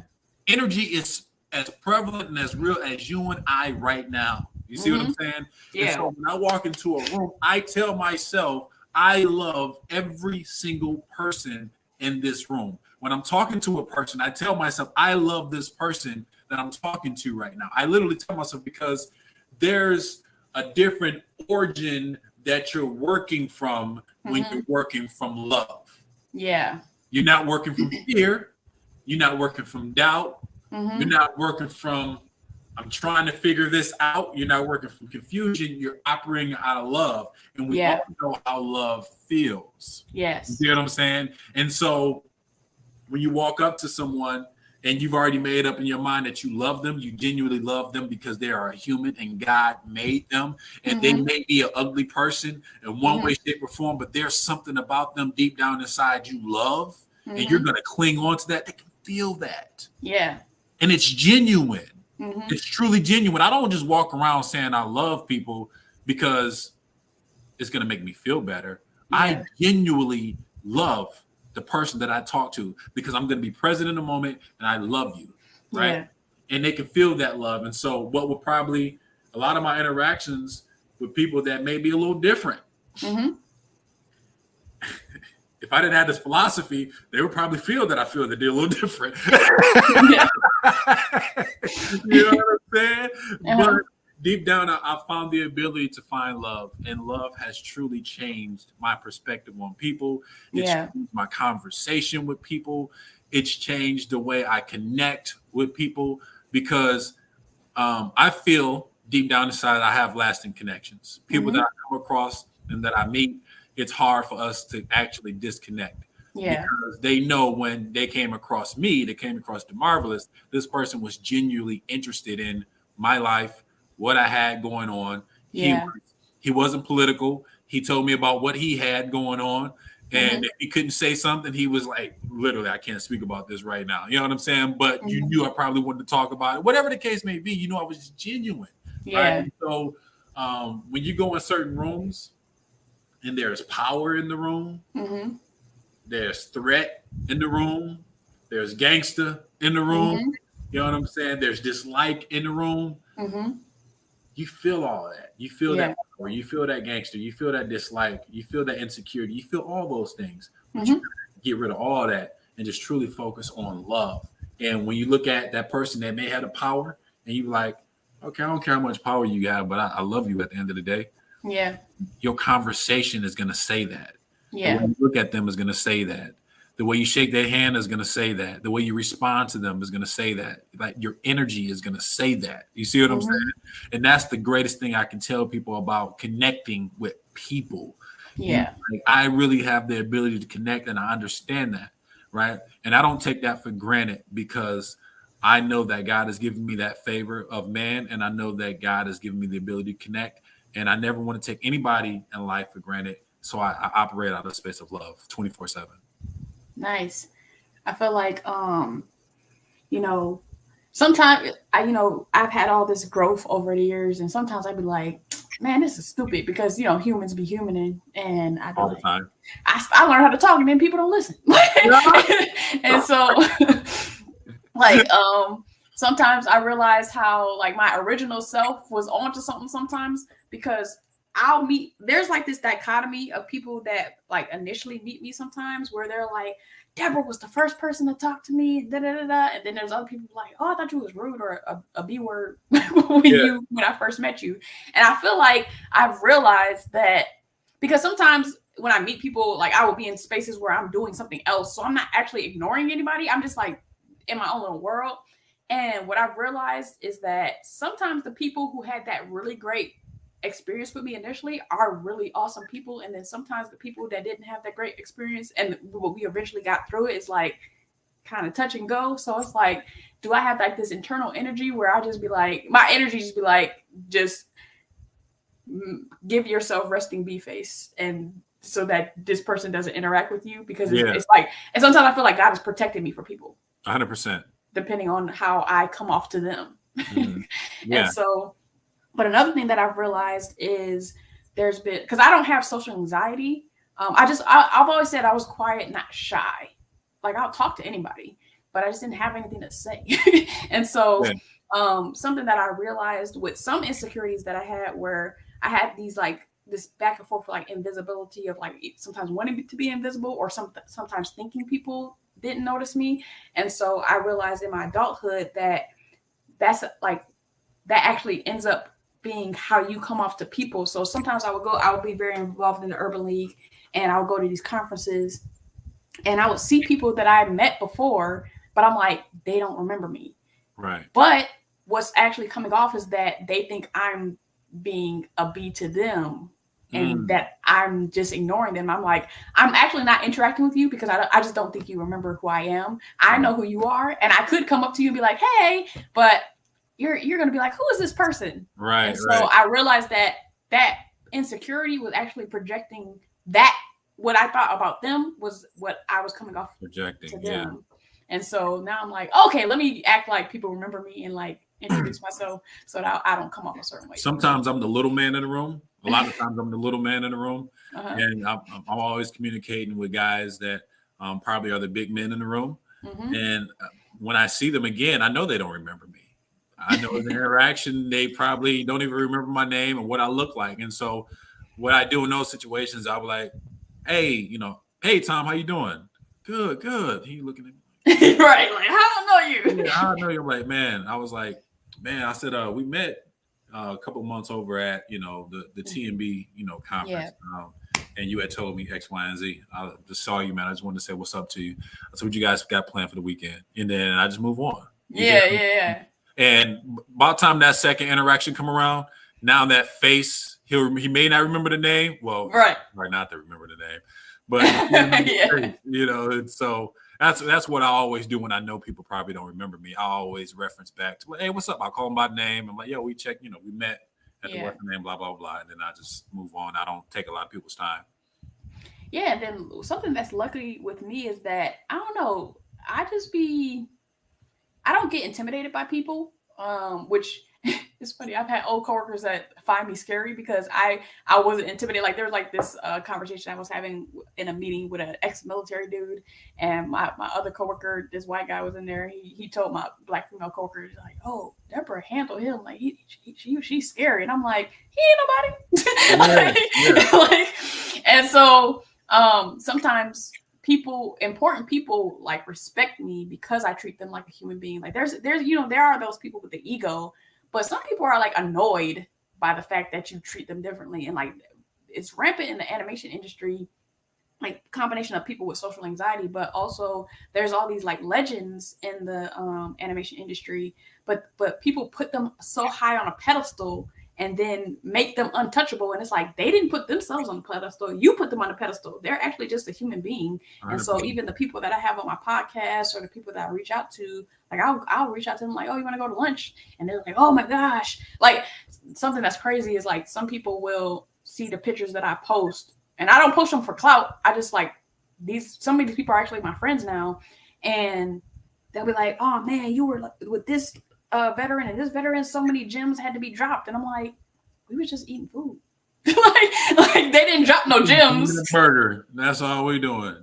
And that's the thing about like that Jay-Z question. Would you rather like have a dinner with Jay-Z or get a $500,000? Like there ain't nothing Jay-Z gonna tell you at a dinner that's gonna change your life that much, as much as 500,000 would. Like I like cash. You're right. Because maybe the 500,000 can get me in a room with Jay-Z naturally. Like I don't know. Yeah, man, you can pay to get in the room with Jay-Z at that point, right? So you know.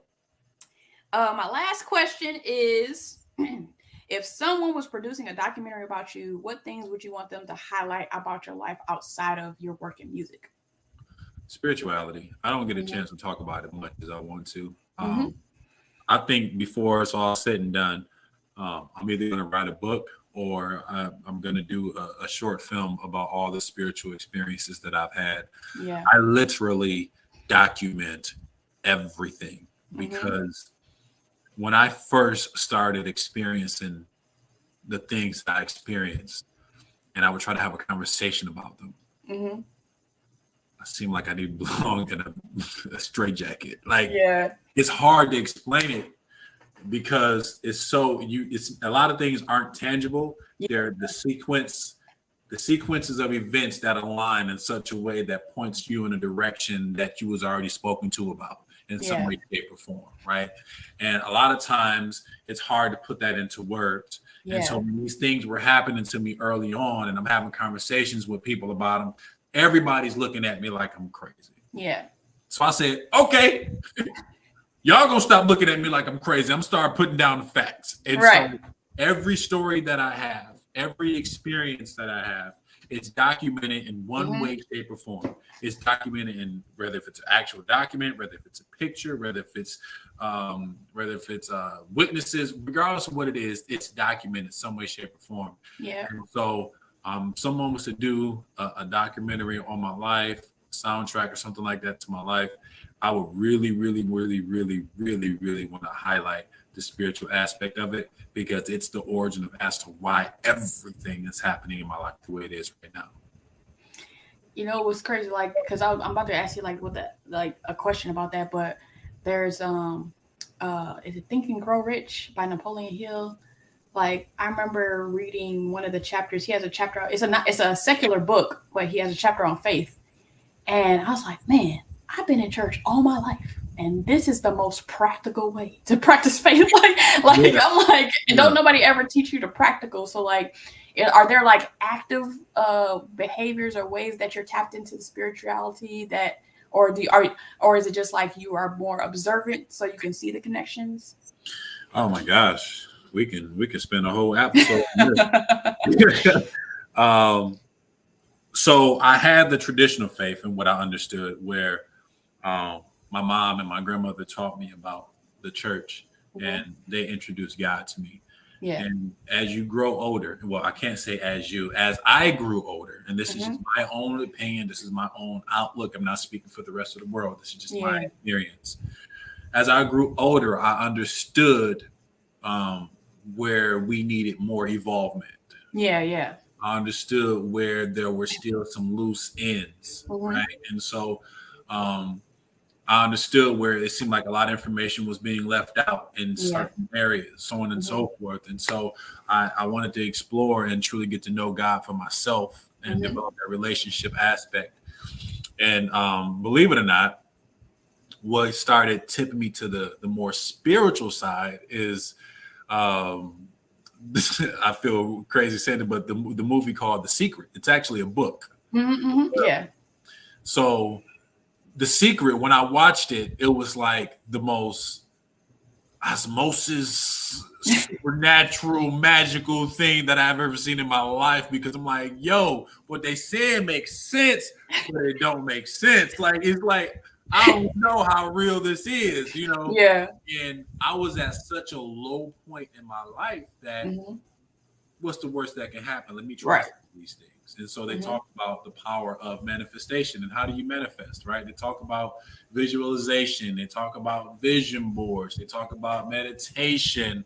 You know what I'm saying? They talk about all these different things that you can do to really tap into the spiritual, right? And so I started doing some of those things. I'm through my second vision board, and my vision boards are big. I'm through my second vision board, like literally my second vision board. I got a third vision board up in my closet right now.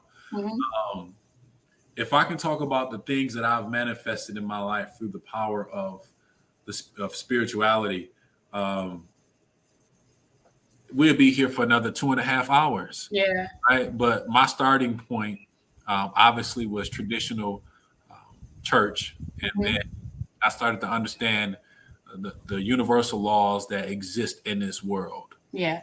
From God, that God has created. Like people call it the universe, but somebody had to create this place. We're too unique not to be created. You understand what I'm saying? Like we're too multifunctional. Like if you look at our mouth, we have one mouth. Our mouth isn't placed on our ear. Right. Our mouth isn't placed on our knees. Our mouth isn't placed on our butt. It's placed right here perfectly on our face. Our eyes isn't placed on our elbow. This is design. Somebody took their time and handcrafted us as human beings. And so like if we can't see it from that simple and straightforward standpoint, then what are we really doing? Like you just can't throw a human together. You just throw some lungs together. Like you just can't throw some eyeballs together and DNA and the way the DNA functions within the body and you know what I'm saying, the heart and electricity and the water. Like that's creation. And the fact that everything is like so repetitive where you can kind of one-to-one match up your human body to how a car works, like the engine and the heart and the this and the that. Like it's like, so that was an accident. That was like what? Come on. You tell me last time you went to school and did your work on an accident and got a good grade. You know what I'm saying? Like, come on. You tell me a final exam that you just completely didn't prepare for. You know, like I can't even make music without planning it first. Like, of course, like there's structure and there's rules to music. And so I understand that I can go into a music without an idea and just come up with something and then start to build it. But ideas are being built in that process of creation. You see what I'm saying? Yeah. Like I just can't throw something together and it's great. There's rules that I still have to abide by. There's still chord structures that I have to stay within. There's still transitions that I have to stay within, and I have to think about these things. I have to hear it. Oh, I hear this in my head. Okay, I'm gonna do this next. Then I hear the next thing. Okay, I'm gonna do this next. It's all creation. You know what I'm saying? The laptop you're on right now is creation. This microphone in my face is creation. This sweater is creation. Like everything that we are around is creation. What make us think that we weren't created?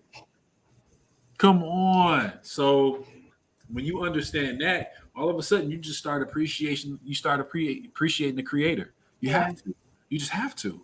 Like I'm not stupid and I don't get caught up in the religious aspects of spirituality because you have so many different sectors and those sectors argue with one another. Yeah. Right? Those different argue and those backgrounds argue with one another. And the crazy part about it is if you get rid of one of those backgrounds and then put the microscope on, you know, Christianity or you know, any other religious background, they even argue within themselves. Yeah. They were arguing within themselves about what was true and what was not. Yeah. So I'm not here to argue. I'm just here to appreciate God for putting me here, because the chances of me even being here is a blessing, right? Yeah. And so I appreciate him and put me here. I appreciate the things that I've learned along the way. I appreciate all the things I do know. I appreciate all the things I think I know, and I appreciate all the things that I don't know.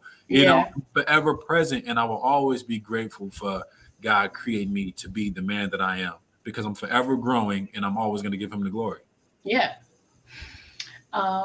So where can people follow you on social media and whatnot? My favorite platform right now is currently Instagram. It's marvelous_infinite audio. But I recently got on TikTok, and I think I like it a lot. I like TikTok a lot. And so I only have one video on TikTok.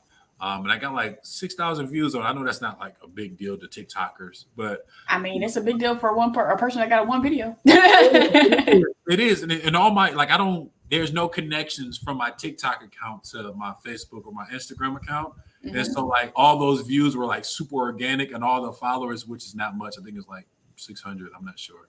I don't even know if it's that many, but they're all organic followers, and all the comments are people I don't even know. You see what I mean? And so I'm like, oh, TikTok showing love. Man, TikTok algorithm is where it's at. Yes. So I was like, yo, so if I really want to get a lot of the stuff that I'm doing seen, I think I'm gonna transition over to TikTok eventually. Even though I love Instagram a whole lot, but as of right now, a lot of my personal life and the mass majority of my TikTok is my professional life. Is at marvelous_infinite audio. And I would like to thank you for allowing me to highlight you. I really appreciate it. Yeah, this is fun. I'm over here sweating. I feel like I've been working out. This is a lot of fun. You asked a lot of great questions, man.